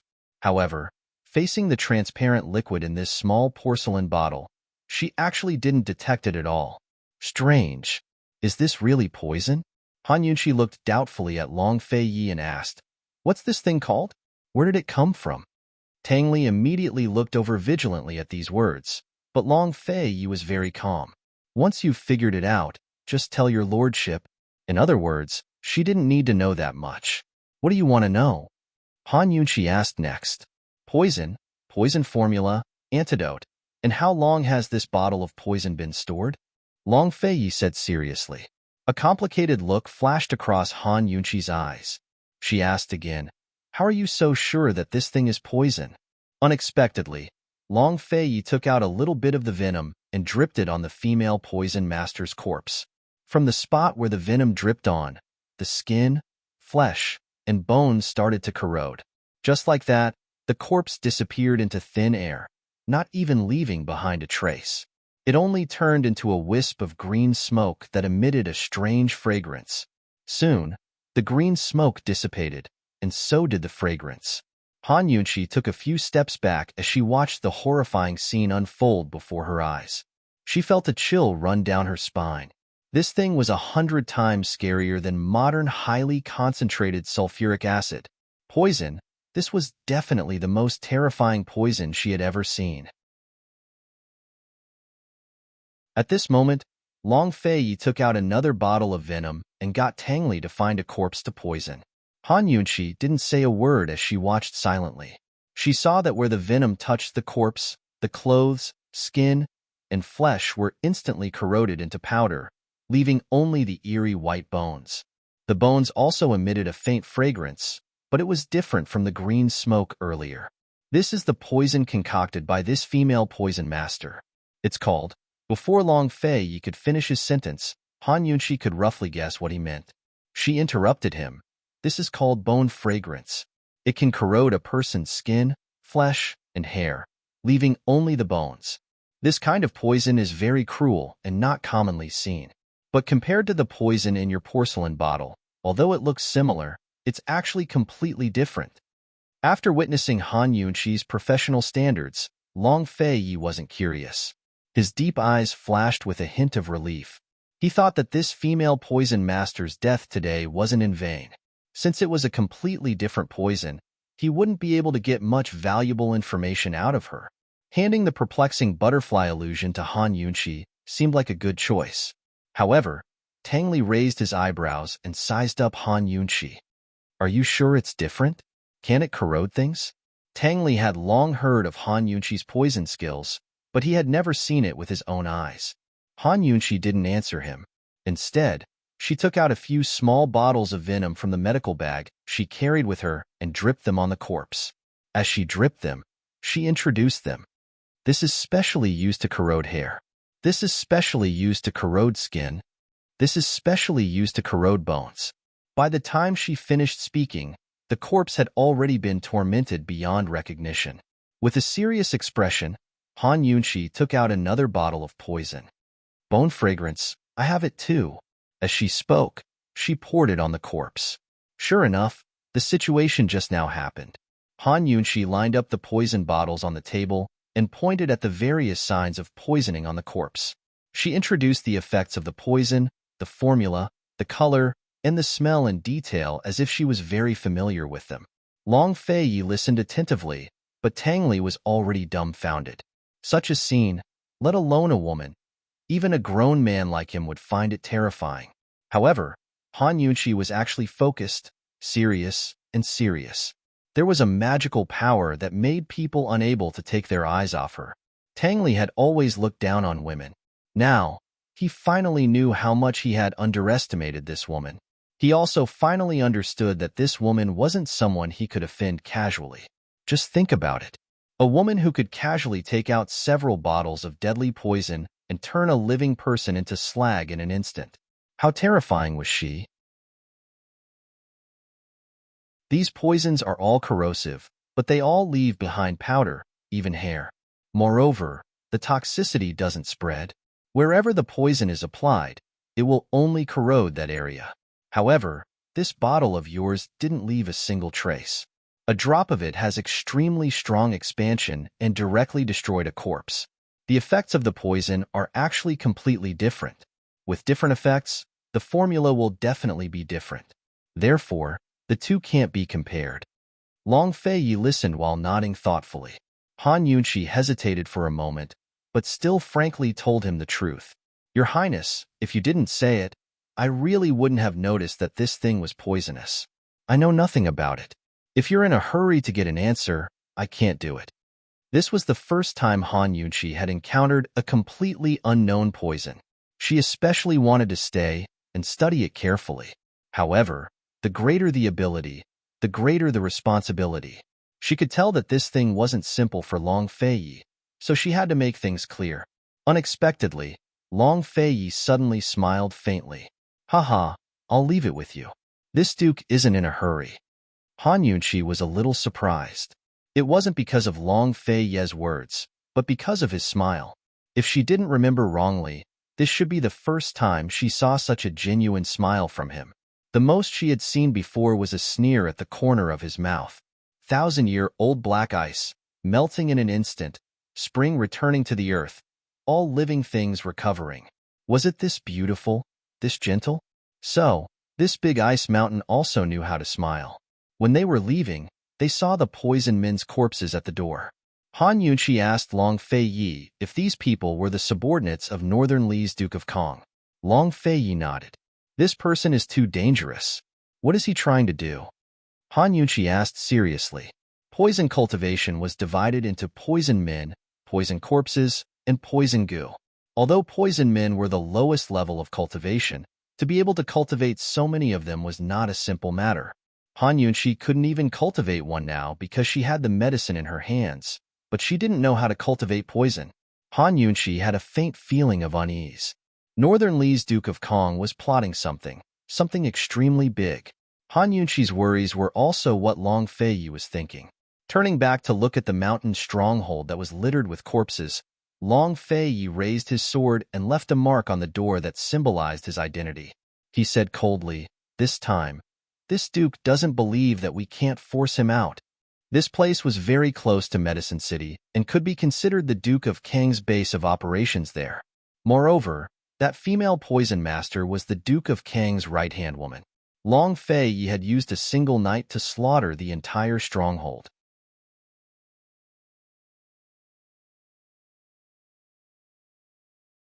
Han Yunshi subconsciously turned to look, only to see Long Fei's deep, sea-like eyes staring coldly at her.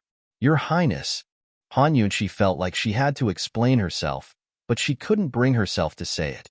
Long Fei didn't say a word, but raised his head to look ahead. He didn't change his carriage, but rode his horse straight into the city. It was currently afternoon, the busiest time in the city. The tall steeds were very attractive to begin with, but the man and woman on their backs were also very handsome. The woman's beauty was enough to topple cities, and her magnificently elegant demeanor. All of a sudden, they attracted a crowd of onlookers. Those who didn't know them all gasped in surprise. They were a match made in heaven, while those who recognized them were stunned. The rumors were true. Han Yunqi really was favored. She was even riding the same horse as the Duke of Qin. Heavens, does this mean His Highness Duke of Qin is officially acknowledging this esteemed Wang Fei?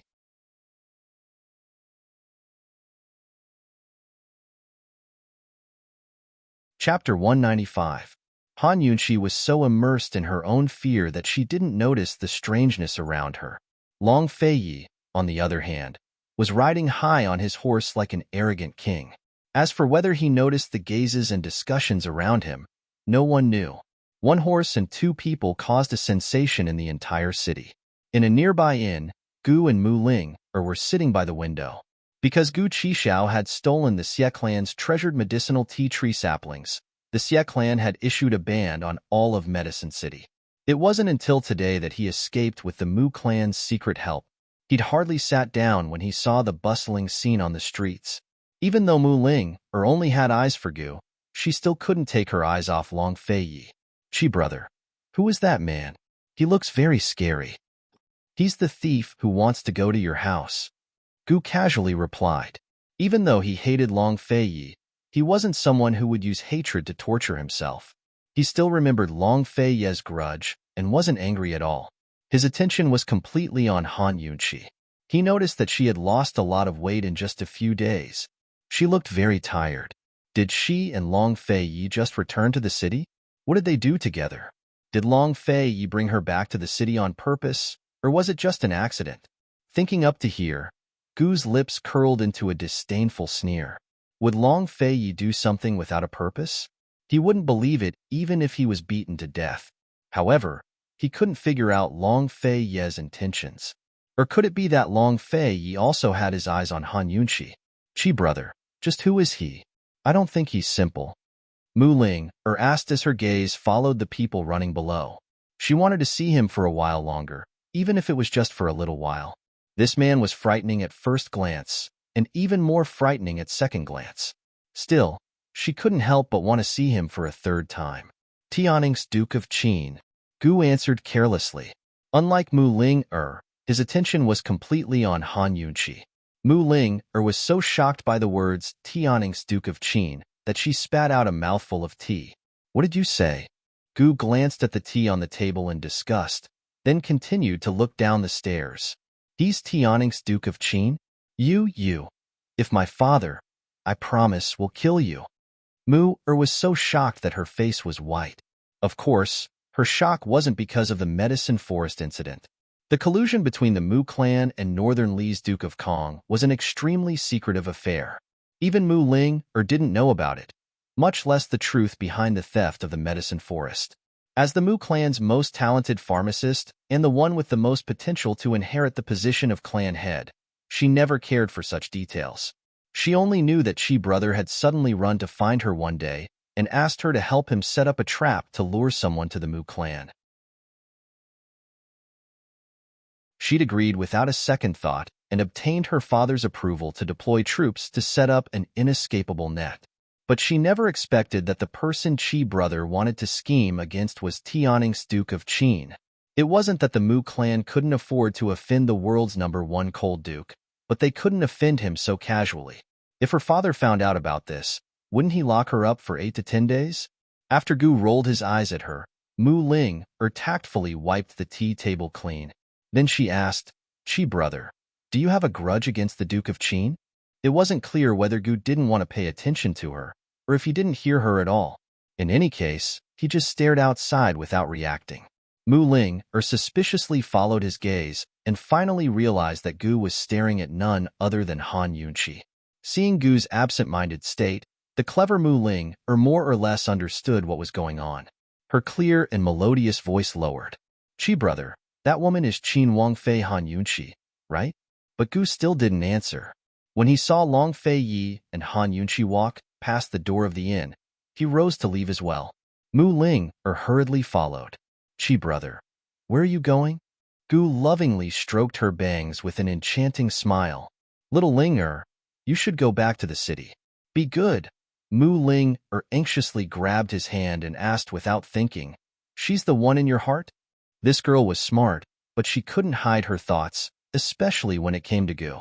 She couldn't hide even half a sentence or half a secret. When she was 10 years old, she snuck into Medicine City's medicine forest to play by herself and bumped into Gu while he was stealing medicine. At that time, Gu was only 13 years old. The two children had a fight and became friends from then on. However, the 13-year-old Gu was no longer a child. His mental age was at least 10 years more mature than other children his age. That encounter wasn't a coincidence either. It was intentional on Gu's part. Of course, Mu Ling didn't know any of this.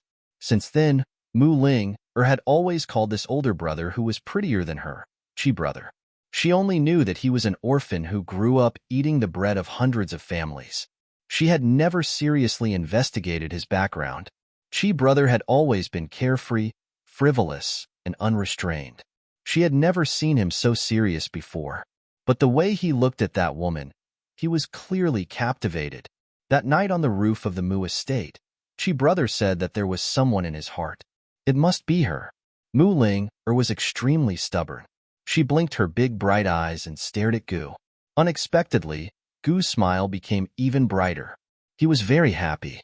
Linger, you're getting smarter and smarter. You guessed right. Mu Ling's bright eyes immediately dimmed at these words.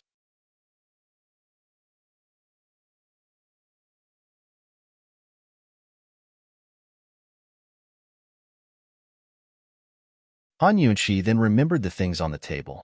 She was about to keep them when Gu held her hand and stopped her. He asked seriously, Poison Lass, what's your relationship with the Tang sect? Han Yunqi had never seen such a serious expression on Gu Qixiao's face before. She was a little stunned, but it was at this moment that a pebble suddenly flew in from the side and hit Gu Qixiao squarely on the back of his hand, sending blood flying into the air. Who was it?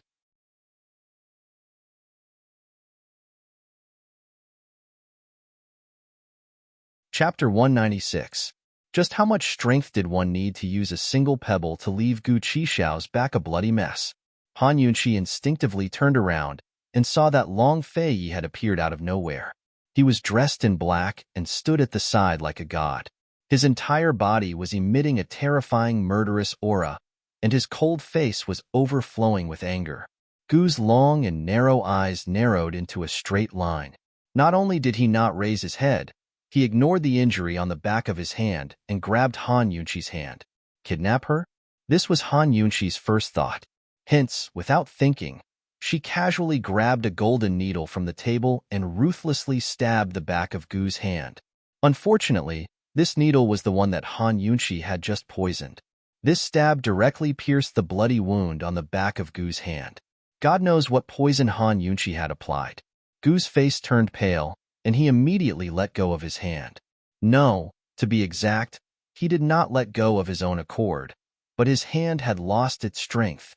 Seeing this, Han Yunqi then remembered that this poison was the flesh-corroding powder. It would corrode the flesh in a short period of time. Han Yunqi was frightened. She seemed to have gone overboard. When she raised her head, she saw Gu looking at her deeply. That gaze seemed to never have a smile again. Han Yunqi was stunned. She did not do it on purpose. She did not like this guy, but she would not really make an enemy out of him and hurt him. At this moment, Long Fei's figure flashed and closed in. In a flash, Gu turned sideways and hid behind Han Yunqi. He fiercely sent her flying with a palm and pushed Long Fei away. He took the opportunity to turn and escape. When Long Fei hugged Han Yunqi, Gu had already disappeared. Long Fei put down Han Yunqi and immediately chased after her. Han Yunqi squatted down and anxiously shouted, It hurts. It hurts so much. Men, chase him. If he's dead, I want to see his corpse. The Long Fei stopped without hesitation. Han Yunqi heaved a sigh of relief when Long Long gave the order. Long Fei didn't hesitate to stop, but he didn't walk over immediately. Instead, he took one step at a time and glanced at the things on the stone table. His cold eyes suddenly became gloomy. Han Yunqi squatted on the ground and looked at his legs that were slowly approaching her. Her heart was already beating wildly. Gu Qixiao's palm strike had seemed ruthless, but it hadn't hurt her at all. Rather than saying he'd sent her flying, It was more accurate to say he'd sent her straight into Long Fei's arms. Other than being frightened, she was completely fine. She didn't know why she had lied. She only knew that Gu was poisoned, and if he didn't detoxify it in time, the back of his hand would definitely be destroyed. Once Long Fei chased after him, Gu would most likely not have time to deal with the flesh-corroding powder. If Long Fei didn't chase after him personally, with Gu's ability, he should be able to escape successfully. But what about her? Looking at Long Fei's feet that had stopped in front of her, Han Yunqi's heart almost jumped out of her chest. With Long Fei's cold eyes that could see through everything, what could escape him? He should have known about Gu's palm just now, right? And now, she was pretending to be in pain. Could she escape his eyes? Long Fei slowly squatted down and asked mildly, "Where does it hurt?" "My head hurts." Han Yunqi didn't dare to look at him. She sincerely hoped that she was injured. It didn't matter if she was seriously injured, then she wouldn't have to pretend anymore. Unfortunately, she didn't have the chance. "My chest hurts." That was just too frightening. She braced herself to reply, "Is that so?" Long Fei's tone was very gloomy, making it hard for anyone who heard it to breathe. Han Yunqi's head hung even lower, feeling as though she was about to be executed. She didn't know how to answer him. Suddenly, Long Fei lifted her chin up harshly, forcing her to look up and meet his eyes. In an instant, a torrential rage struck Han Yunqi's face like a torrential storm. His icy cold eyes were filled with viciousness as he roared at her, "Answer this duke's question." He could tell at a glance that Gu's slap was to protect this woman and had not hurt her. Moreover, this woman had the guts to face 10 poison humans alone, so how could she possibly be so frightened by the earlier scene to the point of her chest hurting? She was obviously pretending. She was trying to buy time for Gu to escape. Han Yunqi's chin hurt so much that she couldn't speak. Her lack of answers only made Long Fei even angrier. "Just what is your relationship with Gu? Did he teach you the poison arts, or did you teach him the antidote arts? Were you in cahoots with him about the Violet Wormwood incident to lure your lordship to Medicine City?" Long Fei asked again and again. He'd never trusted any woman in his life, but this woman was the first. She actually betrayed him. Chu Shifeng and Tang Li had both warned him that this woman wasn't simple, but he insisted on trusting his own eyes. But reality proved him wrong. Zhao Mama hurried over to watch from the side. She was so shocked that she forgot to coax His Highness Duke of Qin to calm him down. After serving him for so long, this was the first time she'd seen him so angry. No matter how big a problem was, he could deal with it coldly. But right now he couldn't control his temper at all. Just what was going on? How many times have you guys snuck in and out? What kind of shady business have you done behind your lordship's back? Long Fei's questions grew uglier and uglier. Finally, Han Yunqi lost her temper as well. She hadn't done anything, so why was she feeling guilty? Just as Long Fei was about to ask more questions, Han Yunqi suddenly shoved his hand aside. Long Fei was caught off guard, but Han Yunqi managed to break free. Unexpectedly, Han Yunqi not only brushed his hand aside, but gave him a vicious shove as well, sending him tumbling to the ground. She was angry too. She stood up and leaned towards Long Fei, her voice high and mighty. "Long Fei, I'll have to trouble you to clean your mouth. I, Han Yunqi, might be your wife in name, but it's not up to you to question my innocence. Gu and I never did anything. He's him, and I'm me. I don't know what he's here for, nor do I know what you mean by luring you to Medicine City.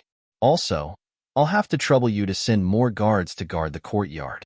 Otherwise, don't blame me the next time some shady people barge in. Also, I only pretended to be in pain to help him escape because the needle I stabbed him with was poisoned.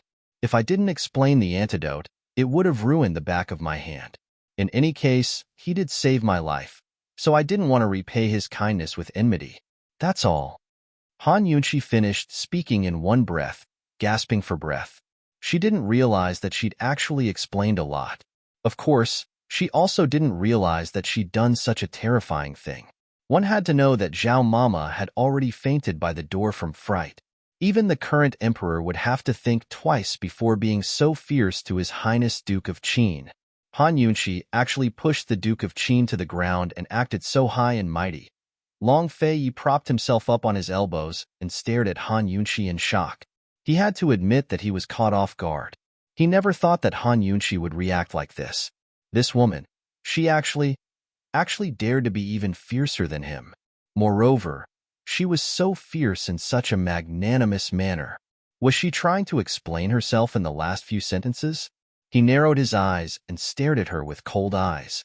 Even though he was lying on the ground, his aura was still a level higher. Han Yunshi also stared back at him cold eyes, vowing to defend her dignity to the death. The two of them glared at each other, neither of them backing down an inch. Suddenly, Long Fei stood up, and Han Yunshi immediately retreated. Seeing him stand up, her anger still hadn't subsided. Her face was full of anger, and she didn't even blink. It was as if she wanted to bore a hole in his face with her glare. Who would have thought that Long Fei would immediately approach her as soon as he stood up? She took a big step back and continued to stare at him stubbornly. Long Fei then took another big step forward. Han Yunshi retreated again, but her gaze didn't back down. Long Fei continued to approach, and Han Yunshi continued to retreat. Very soon, Han Yunshi's back was pressed against the wall, and Long Fei was right in front of her, just a step away. The two of them were still fighting with their furious gazes, and the whole world was silent. Not knowing how long the silence lasted, suddenly, Long Fei took a step forward and pressed his hand against the wall beside her head. It was just a step, but in that instant, Han Yunshi felt that his proud body was as tall as a mountain. His mysterious black robes contained a power that could split heaven and earth apart.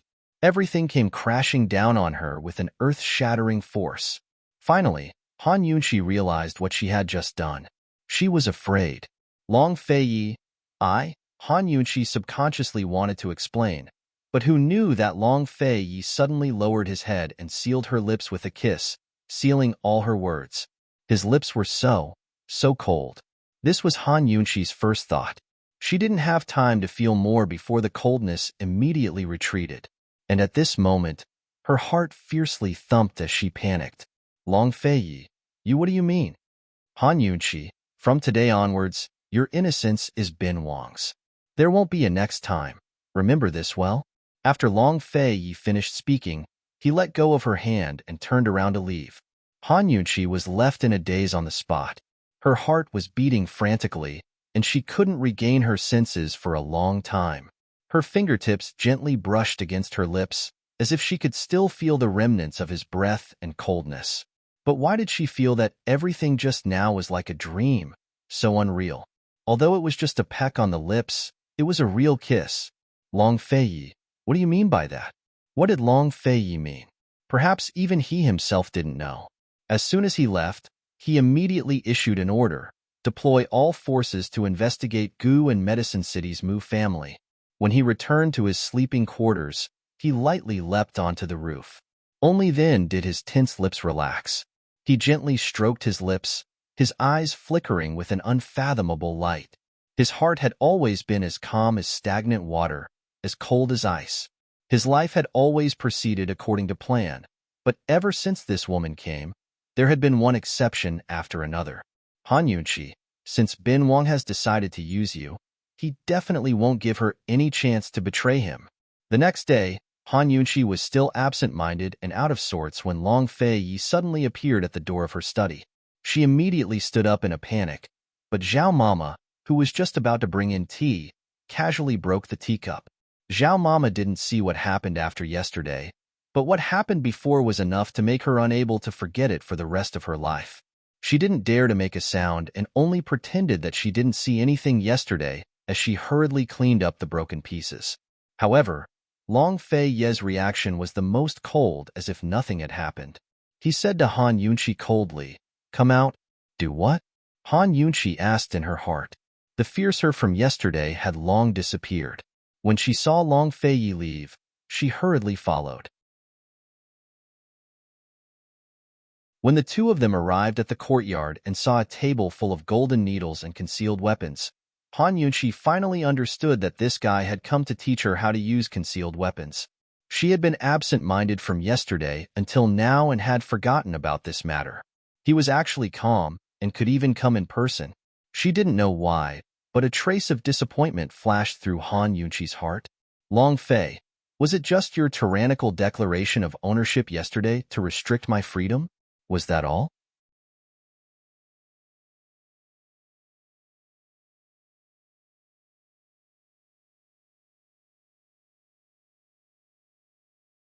One golden needle had 5 sharp blades, and a large number of them would have countless sharp blades.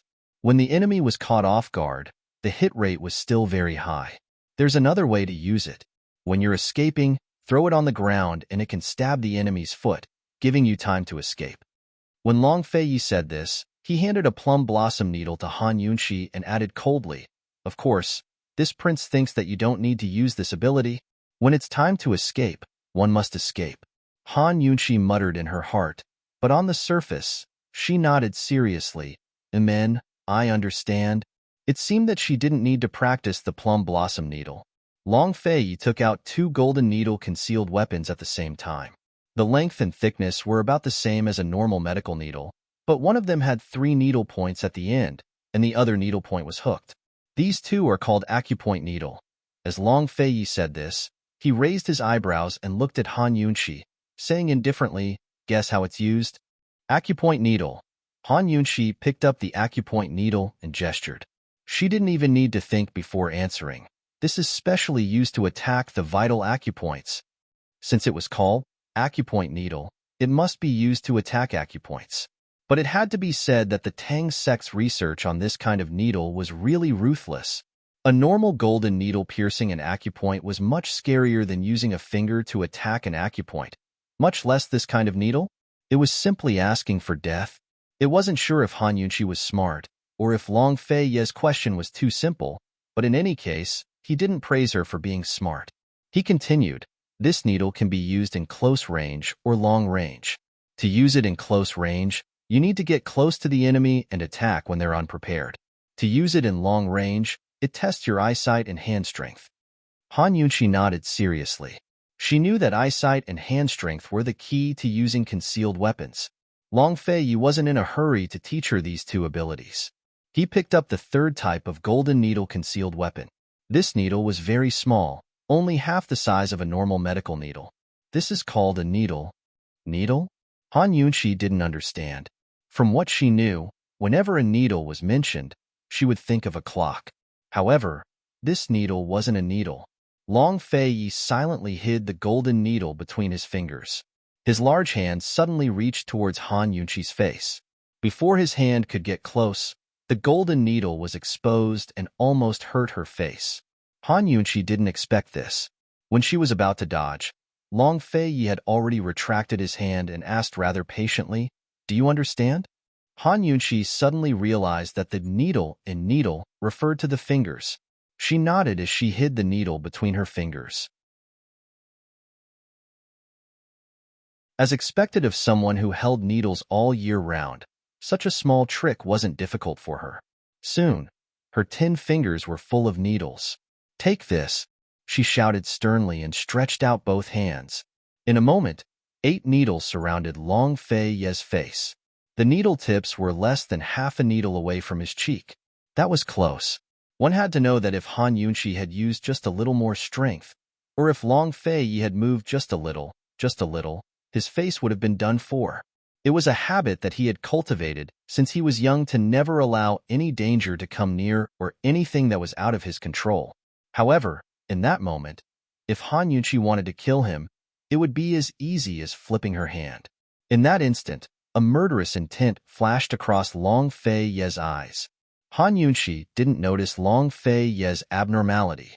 She liked this kind of needle very much and retracted her hand with a chuckle. "This is fun. I'm good at it." As she spoke, she started to fiddle with the needle. She actually hid 4 to 5 golden needles in between her fingers without being exposed.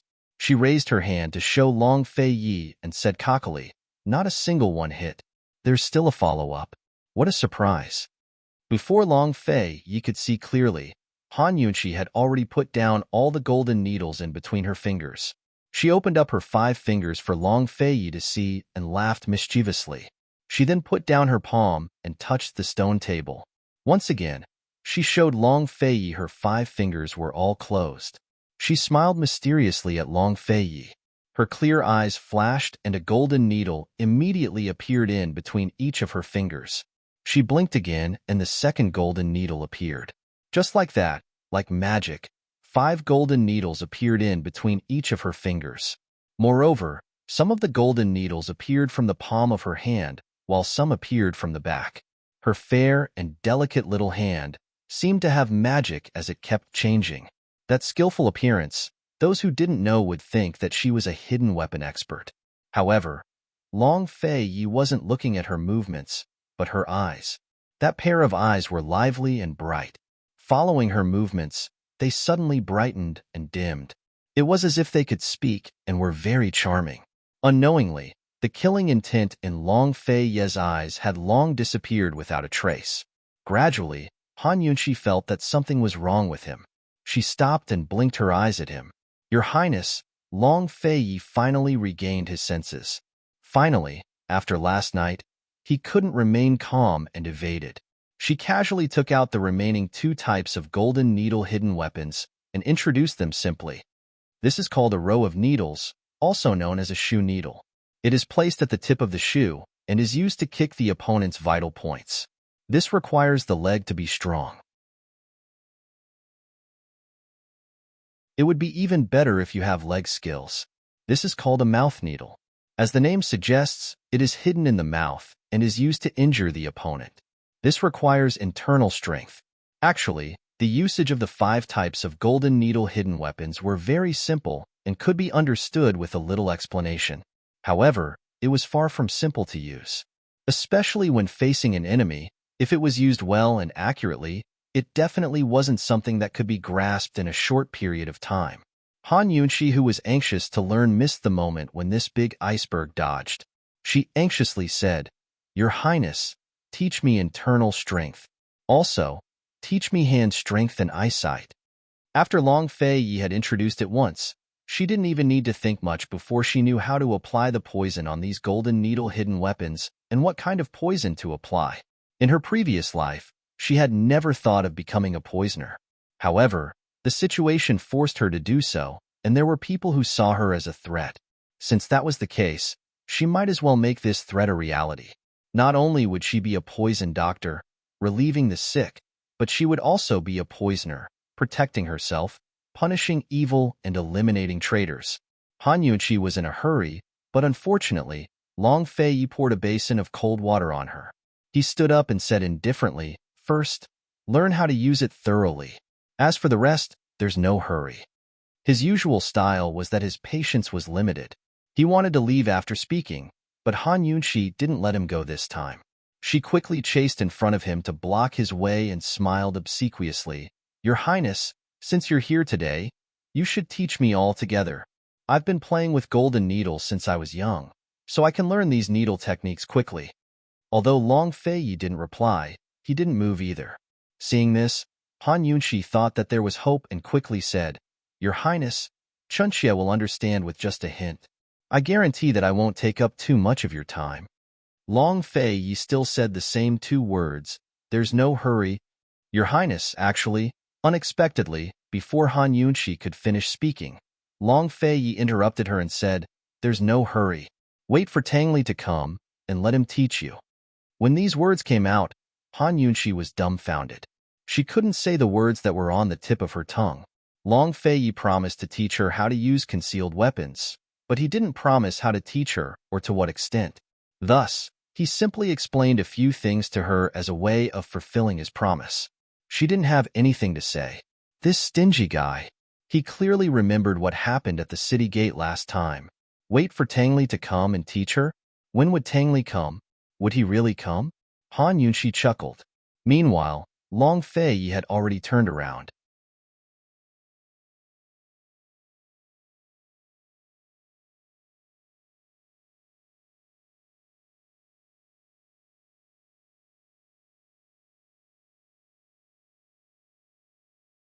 Moreover, She also played many new tricks outside of the methods that Long Fei had taught her.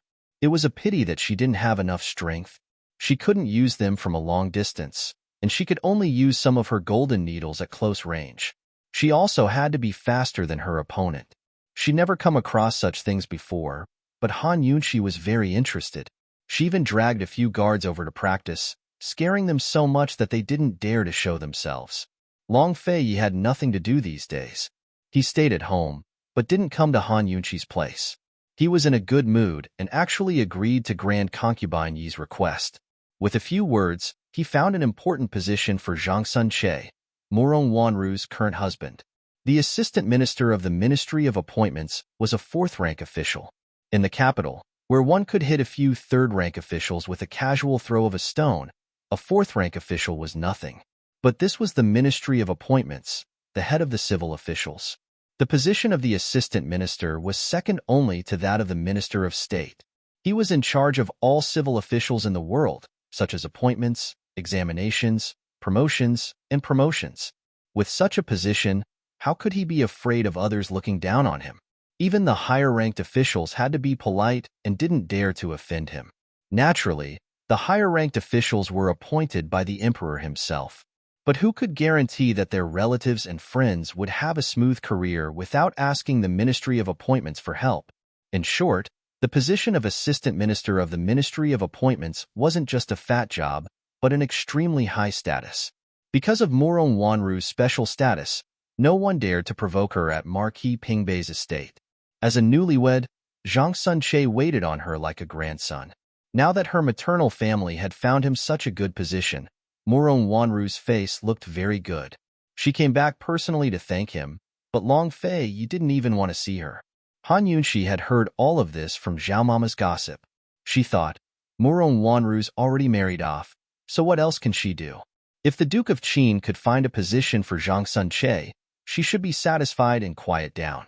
In any case, Han Yunxi gradually threw Murong Wanru to the back of her mind. While she pondered over her assassination weapons, she also pondered over the poison Long Fei had given her. But she made no progress. Soon, it was the 15th. The 15th was the day Han Yunxi would be volunteering to treat patients at the Han family's South Clinic in the city. Sifang Clinic had released the news early, and people had been lining up at the South Clinic since last night. This was the most crucial step for Han Yunxi to revitalize the Han family clinic and re-establish the Han family's name. No matter how busy she was, she didn't dare to delay. She woke up early and specially changed into a set of simple and clean clothes, arriving at the South Clinic early in the morning. Who knew that the line was already very long? Han Yunxi peeked through the crack in the door and found that not only were there poor people in the line, there were also many well-dressed rich people. Although these people were only here for her sake, Han Yunxi believed that one day, they'd be willing to walk into the Han family's medical clinics as well. Just as Han Yunxi was making preparations, little suddenly popped out from under the counter. Sister! Han Yunxi jumped in fright. Little guy, when did you come? Little tilted his head and looked at her, blinking his large, adorable eyes. He asked very seriously, Sister, are you sure you can handle it? Han Yunxi was amused by little adorable and serious expression. She pretended to be angry, narrowing her eyes as she approached and asked coldly, Han Yuni, are you looking down on me? Unexpectedly, little wasn't afraid and became even more serious. Sister, you're good at detoxification, not treating illnesses. What if someone wants to frame you and give you a difficult problem? The scene outside isn't small. Han Yunxi immediately became alert when she heard this. Of course, she knew that she was a poison doctor and wasn't an expert in treating illnesses. However, no one stipulated that the patients had to be cured of their illnesses for the free clinic. It was normal if they couldn't be cured. She could provide advice or recommend them to other doctors. However, little Er's words reminded Han Yunxi that if someone wanted to make a fuss about this matter, it wouldn't be good for her reputation. Just as Han Yunxi was falling silent, little tugged on her sleeve and said sneakily, Sister, look behind you. Han Yunxi was deep in thought when she inadvertently turned around. She saw a white-robed gentleman standing behind her. Piled stones like jade, pine trees like emerald green. His beauty was unparalleled in this world. Such a poem immediately popped into Han Yunqi's mind. This person was none other than the youngest head of the Imperial Physician Academy, the authority of Tianing country's medical community, Gu Beiwei. He smiled faintly, a very simple smile, but it seemed to brighten and clean the entire world. At least, Han Yunqi's world was brightened. Gu Beiwei, why have you come? Han Yunqi was pleasantly surprised. In hindsight, she realized that little Er's worries were due to Gu Beiwei's reminder. Otherwise, how could a little brat like him, who spent most of his time cooped up at home and immersed himself in medicine, know so much about such complicated relationships? The free clinic is such a benevolent event. How could esteemed Wang Fei forget to call this one along? Gu Beiwei was serious. Without a doubt, Gu Beiwei was worried that she'd be schemed against, and that this free clinic would be disrupted, so he'd specially come to help her. This fellow, helping her was one thing, but he could actually come up with such a high-sounding reason to ask her back. Even she, who had a tacit understanding between them, was too embarrassed to expose him. Actually, she'd long wanted to invite him, but was worried that he wouldn't come. After all, he was a servant in the palace. Wouldn't helping her and the Han family be the same as offending the Emperor and Empress Dowager? She didn't want to expose his intentions, but she still had to remind him of the complicated relationships involved. Han Yunqi said half-jokingly, "Imperial Physician Gu, you'd better think it through. If you lose your job and the free clinic doesn't charge you, you'll have nothing to eat." Gu Beiwei smiled faintly. Based on his personality, there were only two possibilities for him to come. Either he already had a plan in mind, or he didn't want to think too much and followed his heart's truest feelings and came directly. No matter what, he was here. Esteemed Wang Fei, a doctor travels the world and earns a living based on his medical skills, not others. He smiled as he replied. His smile was always gentle. He was clearly a doctor who didn't even have the strength to truss up a chicken, but he had the power to make people feel at ease. With his words, Han Yunqi set her worries at rest. Saying more and reminding more would instead be questioning and insulting him. Han Yunqi was very straightforward. "Imperial Physician Gu, please." When Han Yunqi appeared at the door, the expectant crowd all wanted to kneel in greeting, but Han Yunqi immediately stopped them. "Today, I'm only a doctor, not Qin Wang Fei. Everyone, there's no need to stand on ceremony. If anyone wishes to kneel to Qin Wang Fei, then please leave. Esteemed Wang Fei won't be seeing patients." Her words were crisp and direct, without any pretense or pretense. Everyone who heard her felt admiration and thought of how the Duke of Qin and esteemed Wang Fei had ridden back to the city on the same horse. Now it seemed that only a free and easy woman like this could enter His Highness Duke of Qin's eyes. There were many people seeking medical treatment, but there were also many onlookers. In a nearby tea house, Murong Wanru was sitting alone by the window, cold as she watched the scene unfold, her lips quirked up in a mocking smile. Han Yunqi, the best part is yet to come. Murong Wanru was currently at Marquis Pingbei's estate. Aside from being dissatisfied with her husband, she was quite satisfied with everything else. At the Duke of Qin's estate, she was only an adopted daughter who had to look after Grand Concubine Yi's face. Now at Marquis Pingbei's estate, she was the Buddha of the house that everyone worshipped. This was the feeling of being a guest and a host. Wasn't that what she wanted the most? But she was very clear that if she didn't take care of Han Yunqi, that person in the palace would never allow her to live comfortably. This free medical consultation was a great opportunity for him to do so. But just as Murong Wanru was preparing to watch the show, Han Yunqi suddenly invited Gu Beiwei out. "Everyone, today the South Clinic is extremely honored to have invited Imperial Physician Gu Beiwei to participate in the free clinic. I'm sure everyone knows of Imperial Physician Gu's medical skills. Let's not waste words and begin now." Han Yunqi and Gu Beiwei both sat down, but the entire scene was silent. Whether it was the patients in line or the onlookers, they were all stunned. Heavens, one Qin Wang Fei was inconceivable enough, but now there was the head imperial physician. This time, the Han family really had too much face. Seventh Madam and little Er watched from inside the doors, very happy. It was as if they could see the Han family's future. Meanwhile, in the tea house, Murong Wanru had long risen to her feet in shock. Gu Beiwe, why did he come? Did the Empress Dowager know about this? With Gu Beiwe here, what kind of difficult and complicated illness could be difficult for them to treat? At the very least, Murong Wanru couldn't find one right away. Murong Wanru didn't watch any longer, but hurried into the palace.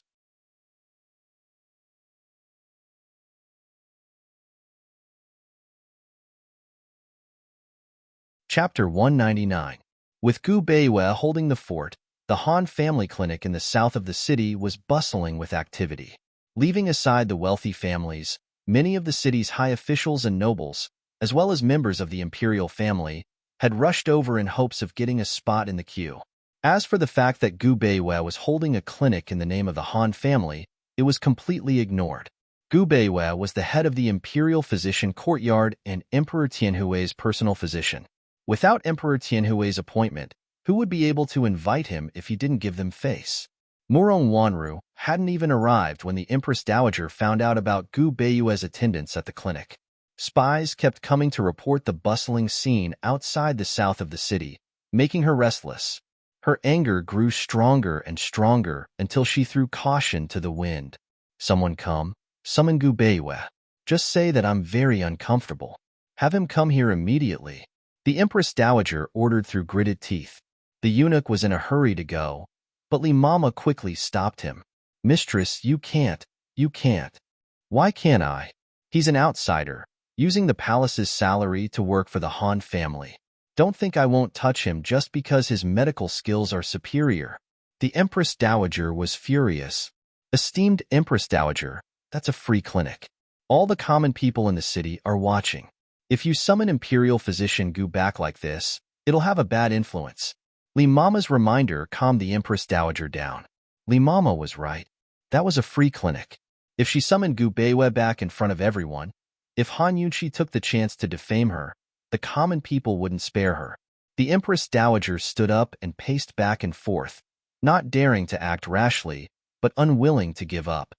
Is this Gu Beiwe really stupid, or pretending to be stupid? See how I deal with him when he comes back. The Empress Dowager was in a fit of anger when Murong Wanru arrived. She was about to complain when she saw the Empress Dowager's gloomy face and knew the situation wasn't good. But she was anxious and had to explain herself. Esteemed Empress Dowager, Wanru arranged everything long ago. This time, not only could Han Yunqi's reputation fall, but the Han family would never be able to rise again. But I didn't expect Imperial Physician Gu too. Enough? The Empress Dowager could not summon Gu Beiwe for the time being. She changed the topic and said sternly, "Put away your cheap tricks. Han Yunqi is not that easy to deal with. Ijia has reminded you again and again not to underestimate her. Did you listen?" Murong Wanru was very unconvinced, but she didn't dare to refute. She hurriedly knelt down. Wanru has always remembered Her Highness the Empress Dowager's teachings and has never underestimated the enemy. But this time, what about this time? It's not like you haven't seen Han Yunqi's poison and medical skills before, but you're still trying to scheme against us at the free clinic? Did I overestimate you? Or did you grow stupid because you've been too comfortable after marriage? The Empress Dowager asked angrily, clearly implying something. She'd only been married for a short time, so where did the word comfortable come from? Murong Wanru's heart trembled with fear. She didn't know how to reply, but the Empress Dowager changed the topic to a mocking laugh. The position of Assistant Minister of the Ministry of Appointments is a cushy one. A few days ago, the Madams of Marquis Pingnan's estate and the Duke's estate both mentioned it to me. I was still undecided and didn't know who to give it to. Who knew? Hee, your older brother from your maternal family has quite the skills. As expected, the Empress Dowager had been paying close attention to the developments at Marquis Pingbei's estate. Esteemed Empress Dowager, don't worry. Wanru knows what to do. May esteemed Empress Dowager give Wanru a few more days. As long as I find a chance, Wanru definitely won't. This was the third time the Empress Dowager had told Han Yunqi to stop. But this time, She didn't scold her, but kept her mocking smile as she beckoned for Murong Wanru to come over. It had to be said that this old lady was even harder to please than Grand Concubine Yi. She was so unpredictable that Murong Wanru couldn't figure her out. She stood up and walked over with quick steps, but the Empress Dowager took her hand and had her come closer. This was the first time they were so close. What did the Empress Dowager want to tell her? Murong Wanru's heart sped up as she had a bad premonition. Wanru, I'll point out a clear path for you. All right. The Empress Dowager's voice was very, very low, especially terrifying. A clear path? Did the Empress Dowager have a good way to deal with Han Yunqi? Although Murong Wanru was flustered, she was still happy. She hastened to reply, Wanru is slow-witted. May esteemed Empress Dowager give me more pointers. The Empress Dowager's smile deepened as her voice dropped even lower. Wanru, say, if Grand Concubine Yi dies by Han Yunqi's hands, will the Duke of Qin spare her? Murong Wanru immediately backed away at these words, her face ashen. She quickly muffled her mouth, afraid that she'd scream and startle the people around them. She never expected the Empress Dowager to be so direct as to take Grand Concubine Yi's life. Seeing Murong Wanru's shocked expression, the Empress Dowager calmly picked up a teacup and took a few slow sips. What? Did I scare you? Murong Wanru admitted that she really was scared. She'd betrayed Grand Concubine Yi to rely on the Empress Dowager, but she'd never thought of harming Grand Concubine Yi's life. After all, she'd been adopted by Grand Concubine Yi since she was 6 years old. Without Grand Concubine Yi, she didn't even know if she'd still be alive, or where she'd be. She had a lot of resentment towards Grand Concubine Yi, but the person she wanted to deal with most was Han Yunqi. Murong Wanru stared blankly at the Empress Dowager without replying. Displeasure flitted through the Empress Dowager's eyes, but her face was still calm. She spoke as if chatting idly. If the Duke of Qin can take the position of Assistant Minister of the Ministry of Appointments, then I can at least take back the title of Marquis Pingbei. Murong Wanru was so frightened that her legs turned to jelly. She almost fell to her knees. Esteemed Empress Dowager, have mercy, have mercy.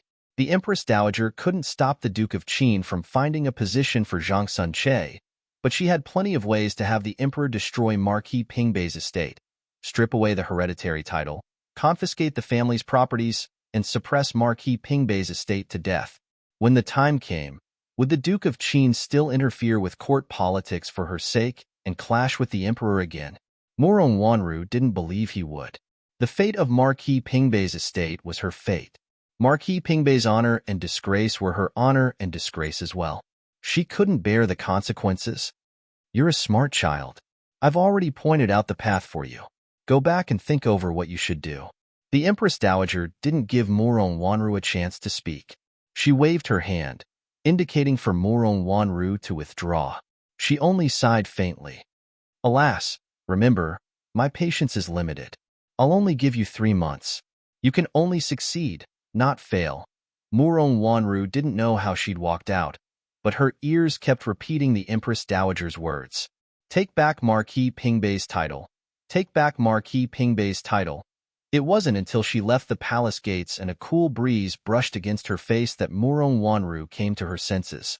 She immediately shook her head. No, she definitely wouldn't allow such a thing to happen. If Grand Concubine Yi dies at Han Yunqi's hands, if Grand Concubine Yi dies at Han Yunqi's hands? She muttered to herself. Suddenly, she realized that her previous methods were just as the Empress Dowager had said. They were all low-level tricks. They were nothing more than little tricks. The Empress Dowager's move was killing 2 birds with 1 stone. In the end, the older the ginger, the spicier it was. Murong Wanru's lips drew up in a sinister curve. By now, she'd already tossed Grand Concubine Yi's kindness to the back of her mind. She only had 3 months. This was a chance to fight for life after death. She wouldn't allow herself to fail. It looked like she'd have to go back to the Duke of Qin's estate more often in the coming days. Murong Wanru's men didn't make a move, and with Gu Beiwei keeping watch, the free clinic went smoothly for the entire day. Fortunately, Seventh Madam had the foresight to limit the number of patients early on and refused to wait in line. Otherwise, Han Yunxi and Gu Beiwei wouldn't be able to finish until tomorrow night. This time's free clinic was a resounding success. Han Yunxi never thought that her success would spread her name throughout Cloud Realm Continent's medical community. Even the medical academy's classes mentioned her name. The free clinic had just finished packing up when someone made an appointment for next month's 15th. There were even people asking if the other 3 clinics would have free clinics as well, and which doctors they'd invite. Han Yunxi helped tidy up as she tilted her head towards Gu Beiwei and asked in a low voice, "Imperial Physician Gu, will there be a next time?" Gu Beiwei only smiled wordlessly, but Han Yunxi knew there would be a next time. She smiled sweetly at Gu Beiwei.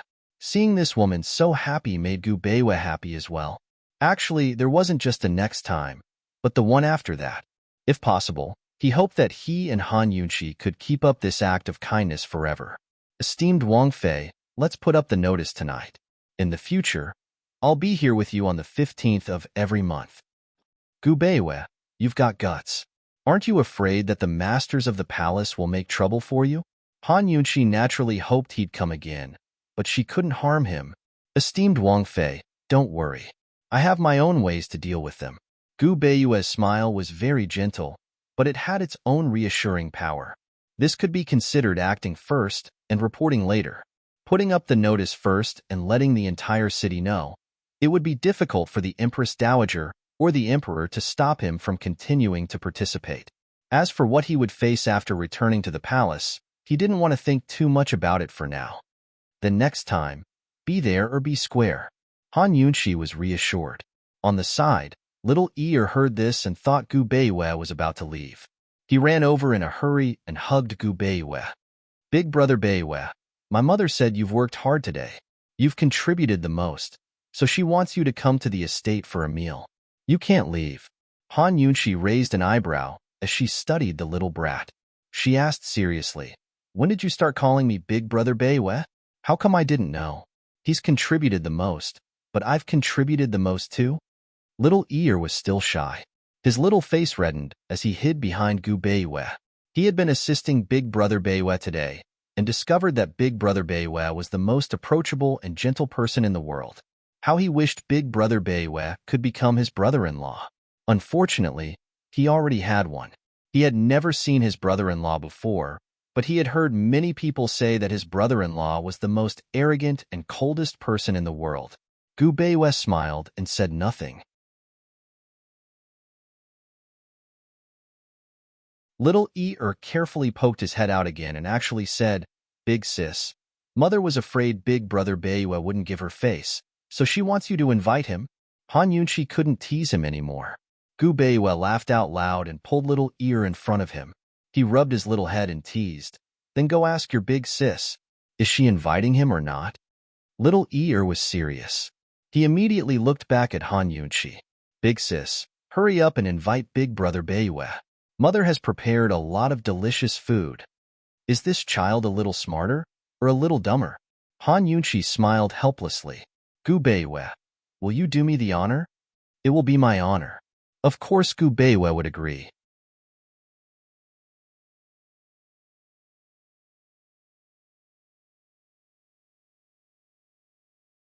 Chapter 200.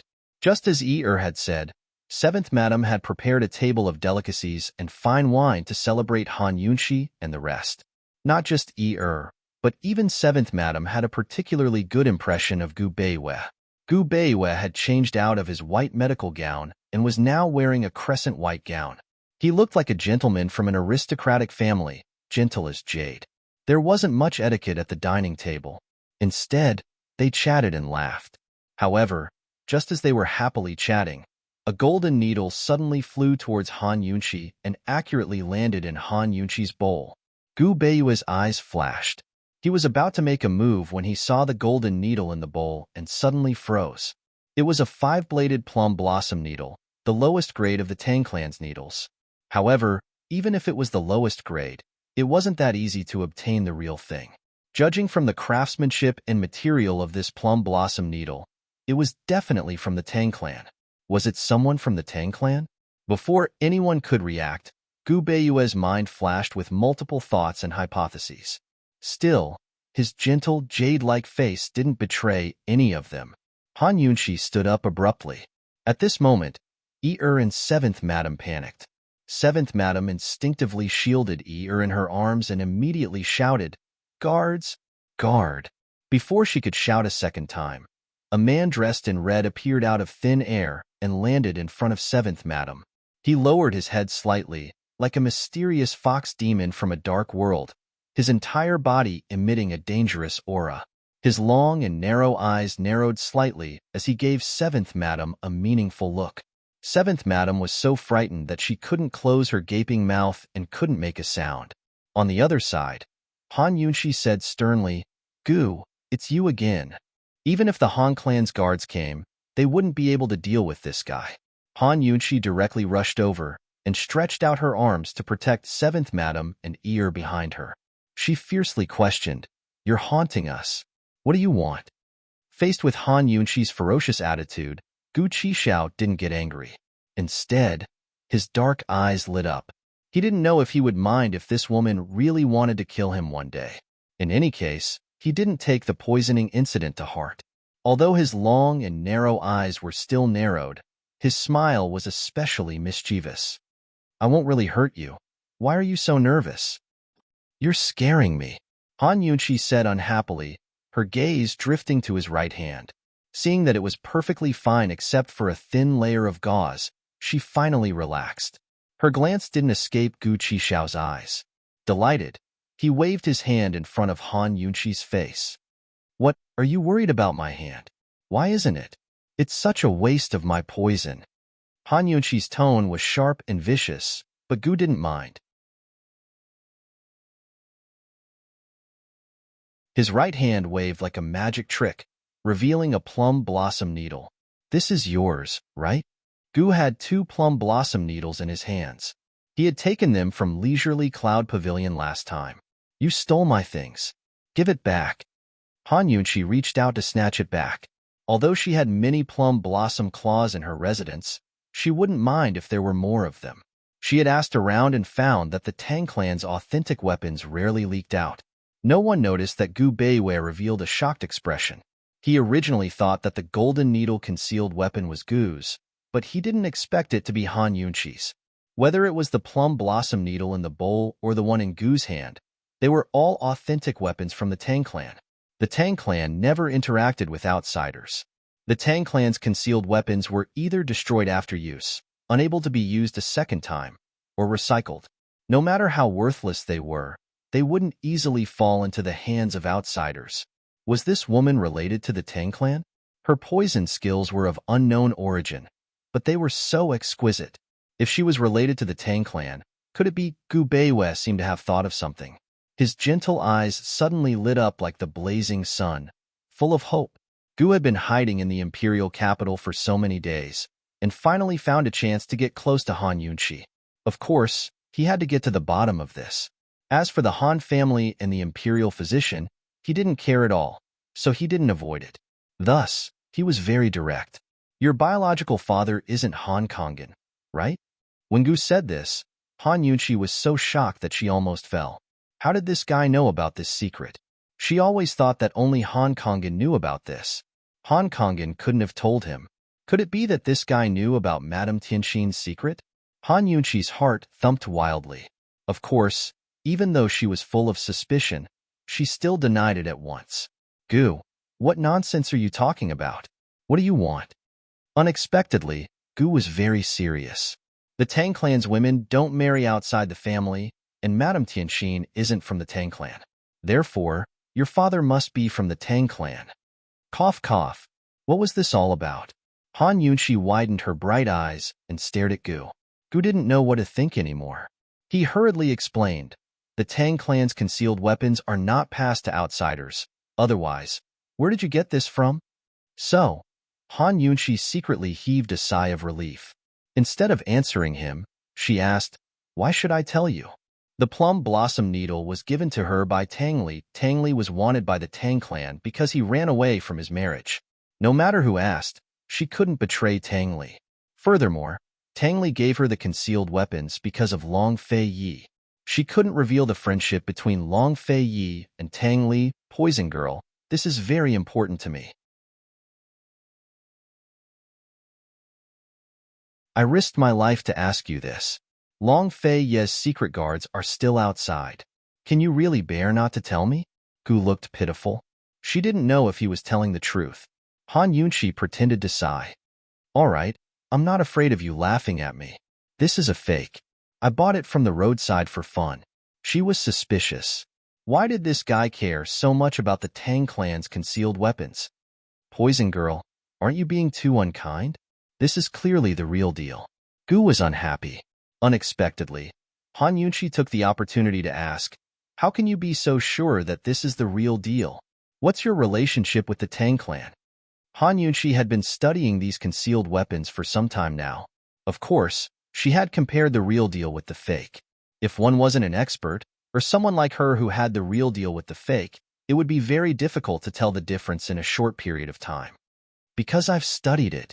This is definitely the real deal. Gu was very serious. Why are you studying the Tang clan's concealed weapons? How important is this to you? Han Yunqi continued to ask. Gu was about to answer when he suddenly stopped. He realized that he had fallen into Han Yunqi's trap. He narrowed his eyes and suddenly closed in.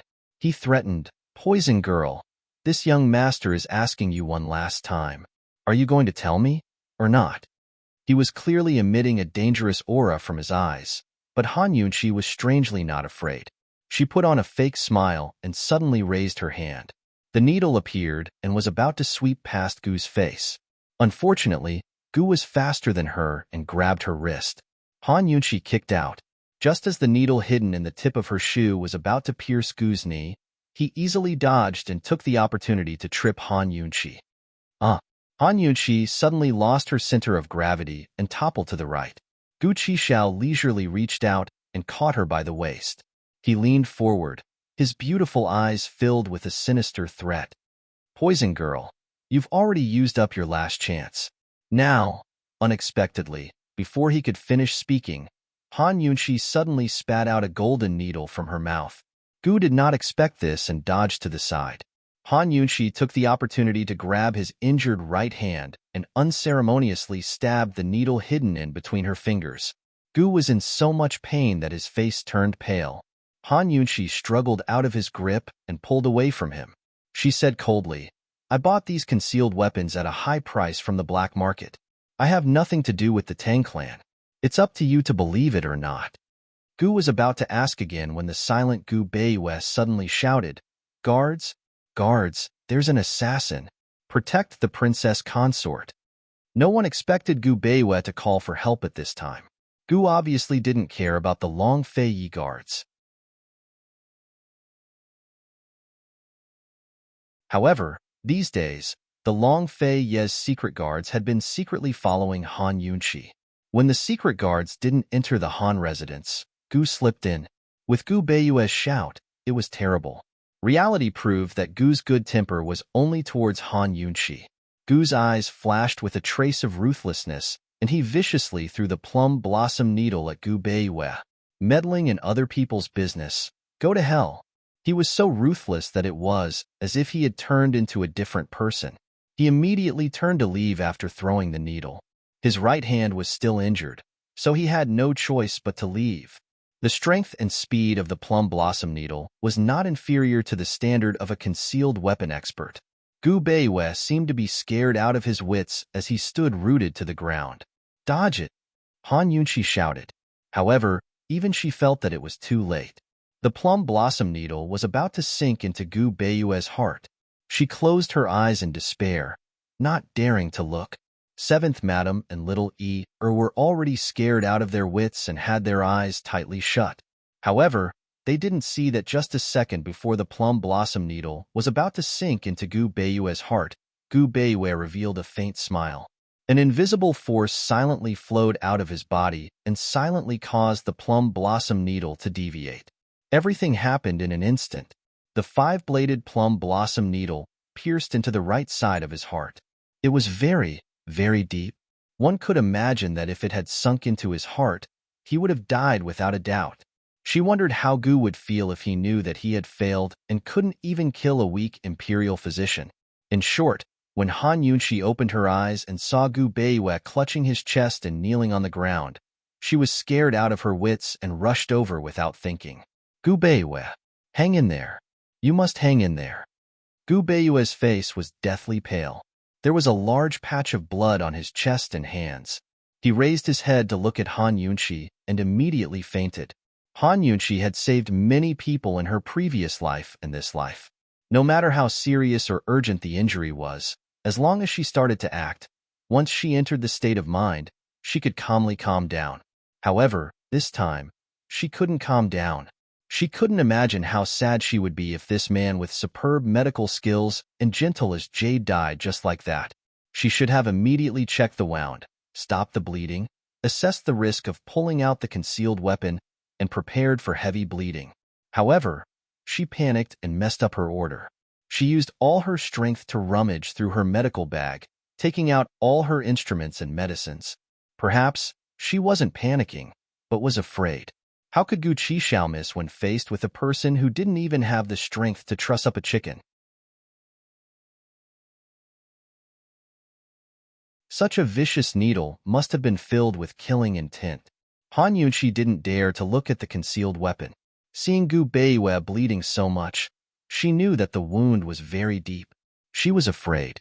She knew better than anyone that under the medical conditions of ancient times, the needle in the heart couldn't be removed.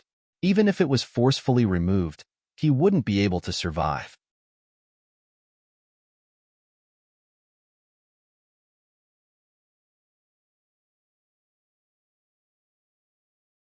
Chapter 201. Just as Han Yunxi was at a loss, Ear anxiously tugged at her hand. Sis, look, it's not on the heart. There's hope. There's hope. Han Yunxi whipped her head around, only to see little Ear tearing open Gu Beiwei's robes and wiping away all the blood around them. There was only one spot that was still bleeding profusely, just to the right of his heart. That was undoubtedly the wound, the place where the plum blossom needle had pierced. The needle had pierced so deeply that it had long sunk into the body and was invisible to the naked eye. Although this spot was very close to the heart, it wasn't on the heart. How could Gu have missed? Was it such a coincidence that the needle had missed by just a little bit? A little bit of deviation and a life was spared. Han Yunxi didn't have time to ponder so much. She only felt that the gloomy sky had suddenly cleared and the whole world had brightened up. There was hope. She had to save him immediately. Han Yunxi immediately perked up and took out some hemostatic medicine. She first performed a simple hemostatic treatment on Gu Beiwei, then had seventh concubine find someone to carry Gu Beiwei into the room. This was different from the poison needles in Mu Qingwu's body. This wasn't a detoxification, but a simple removal of the needles. It wasn't that complicated. Quickly brought over a medicinal paste called needle removal powder. The prescription was 3 grams of spirit magnetite, 1 gram of croton cream, 5 grams of castor beans, 6 dung beetles, and 2 grams of musk. As the name implied, this was used to remove broken needles from the flesh. She couldn't help but marvel at the power of traditional Chinese medicine. Spirit magnetite was the most important ingredient in this prescription. Spirit magnetite was very strong, and ancient gold and silver needles usually contained iron, so it could be used to draw out the gold needles. As for the other ingredients, they had lubricating, anti-inflammatory, pain-relieving, and hemostatic effects. However, Han Yunxi had already used 3 needle removal powder, but there was no effect at all. A hint of puzzlement flashed in Han Yunxi's eyes. She quickly brought out a Tang sect hidden weapon and placed it next to the spirit magnet. But who would have thought that there would be no magnetic attraction at all? In other words, the purity of the Tang sect's golden needles was extremely high, and the iron content was so low that it was negligible. The Tang sect's hidden weapons truly live up to their reputation. If the wound was too deep and the bleeding could not be stopped, it would basically be impossible to remove it. If the wound was laced with poison, even she, who carried the detoxification system, would find it difficult to deal with such poison, let alone other poison doctors. The poison Tang sect's hidden weapons were truly powerful.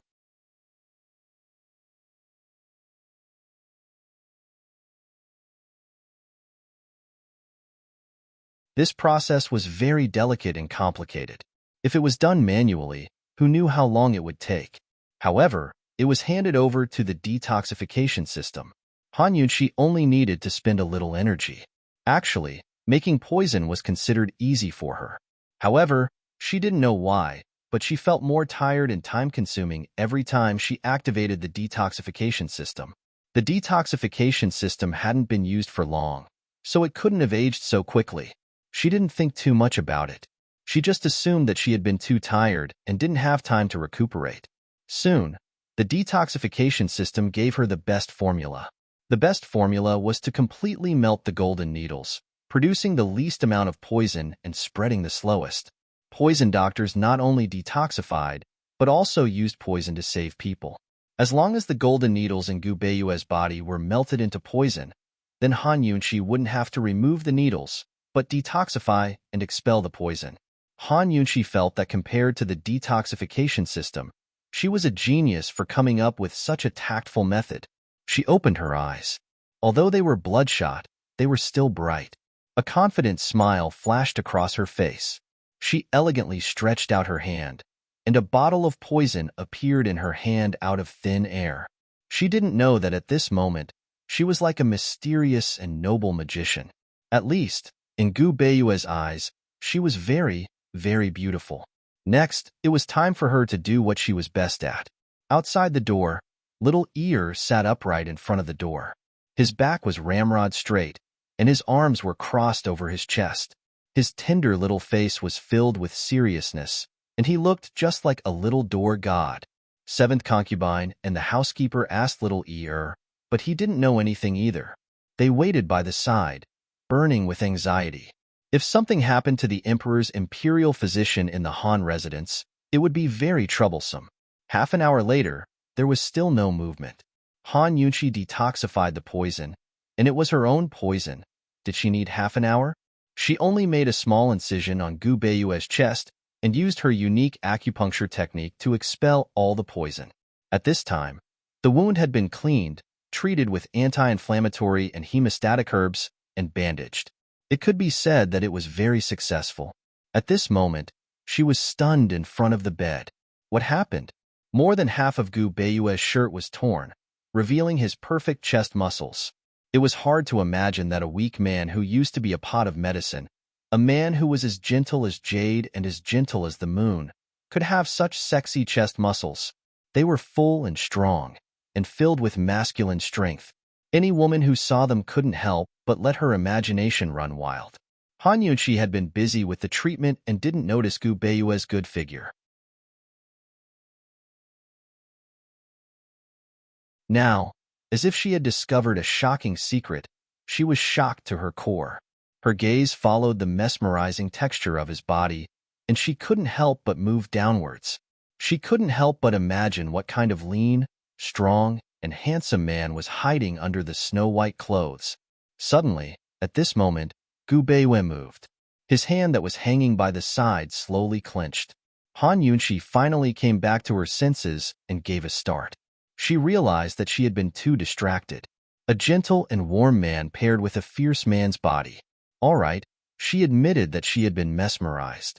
However, she quickly pretended that she hadn't seen anything and quickly moved forward. Gu Beiyue slowly opened his eyes. Before using the poison, Han Yunxi had given him an anesthetic, so he was now awake. Don't move, the wound has just been treated, Han Yunxi seriously said. Gu Beiyue looked at her for a while before saying, Princess Consort, I didn't die. I also thought that you would die, but you are a good person. Good people have good lives. Han Yunxi's words were very serious. She had thought that Gu would take Gu Beiyue's life with a single needle, but who knew that it would be so close? She explained this matter to Gu Beiyue.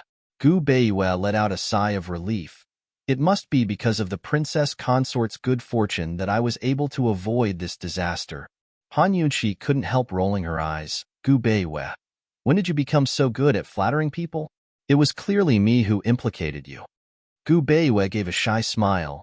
Princess Consort, I was so scared at that time. When I realized what was going on, I didn't think too much and directly called for help. Isn't this Gu a friend of yours and His Highness? How could it be? Han Yunqi gave a fake smile. Who was his friend? At most, we know each other. Anyway, it's a long story. A complicated look flickered past Gu Beiyue's eyes before he asked, Princess Consort, I heard you say before that these assassination needles belong to the Tang clan? You know about the Tang clan too? Han Yunqi was doubtful. Gu Beiyue was only a doctor, so how could he know about Jianghu matters? The Tang clan's assassination weapons are very famous throughout Cloud Realm continent. I've heard people mention them in Medical City when I was young, Gu Beiyue replied. Han Yunqi nodded, not intending to continue the topic. She casually pulled up a brocade quilt for Gu Beiyue and called for 7th Madam and little Ear to enter. Gu Beiyue finally realized that his upper body was half naked. His ears turned red as he silently pulled the quilt over himself. 7th Madam and little Ear both beamed with joy when they saw that Gu Beiyue was fine. 7th Madam urged Gu Beiyue to stay at the estate for a few days to recover, but Gu Beiyue insisted on returning home. Han Yunqi personally escorted him back to the Gu estate and told the medical attendant how to change his dressing. She was about to leave when Han Yunqi doubled back. Gu Beiyue, today's matter. But before she could finish, Gu Beiyue smiled faintly. Don't worry, Princess Consort. This one won't say a thing. What a smart man. Han Yunqi discovered that she liked this man more and more. She smiled like a flower and nodded before leaving. Gu Beiyue gently stroked the wound on his chest and muttered, Gu, could it be that you're like me, from that place and looking for the poison woman too? Han Yunqi could take poison out of thin air. What kind of skills was that? Could she be the person he was looking for? You're tuning in to the Romance Rendezvous YouTube channel. We're so grateful for your support, and don't forget to subscribe to join us on this incredible journey through captivating stories. Your generosity through donations truly makes a world of difference, as it's the primary source of revenue that allows me to expand and enhance this channel for you. Thank you from the bottom of my heart for being a part of this adventure.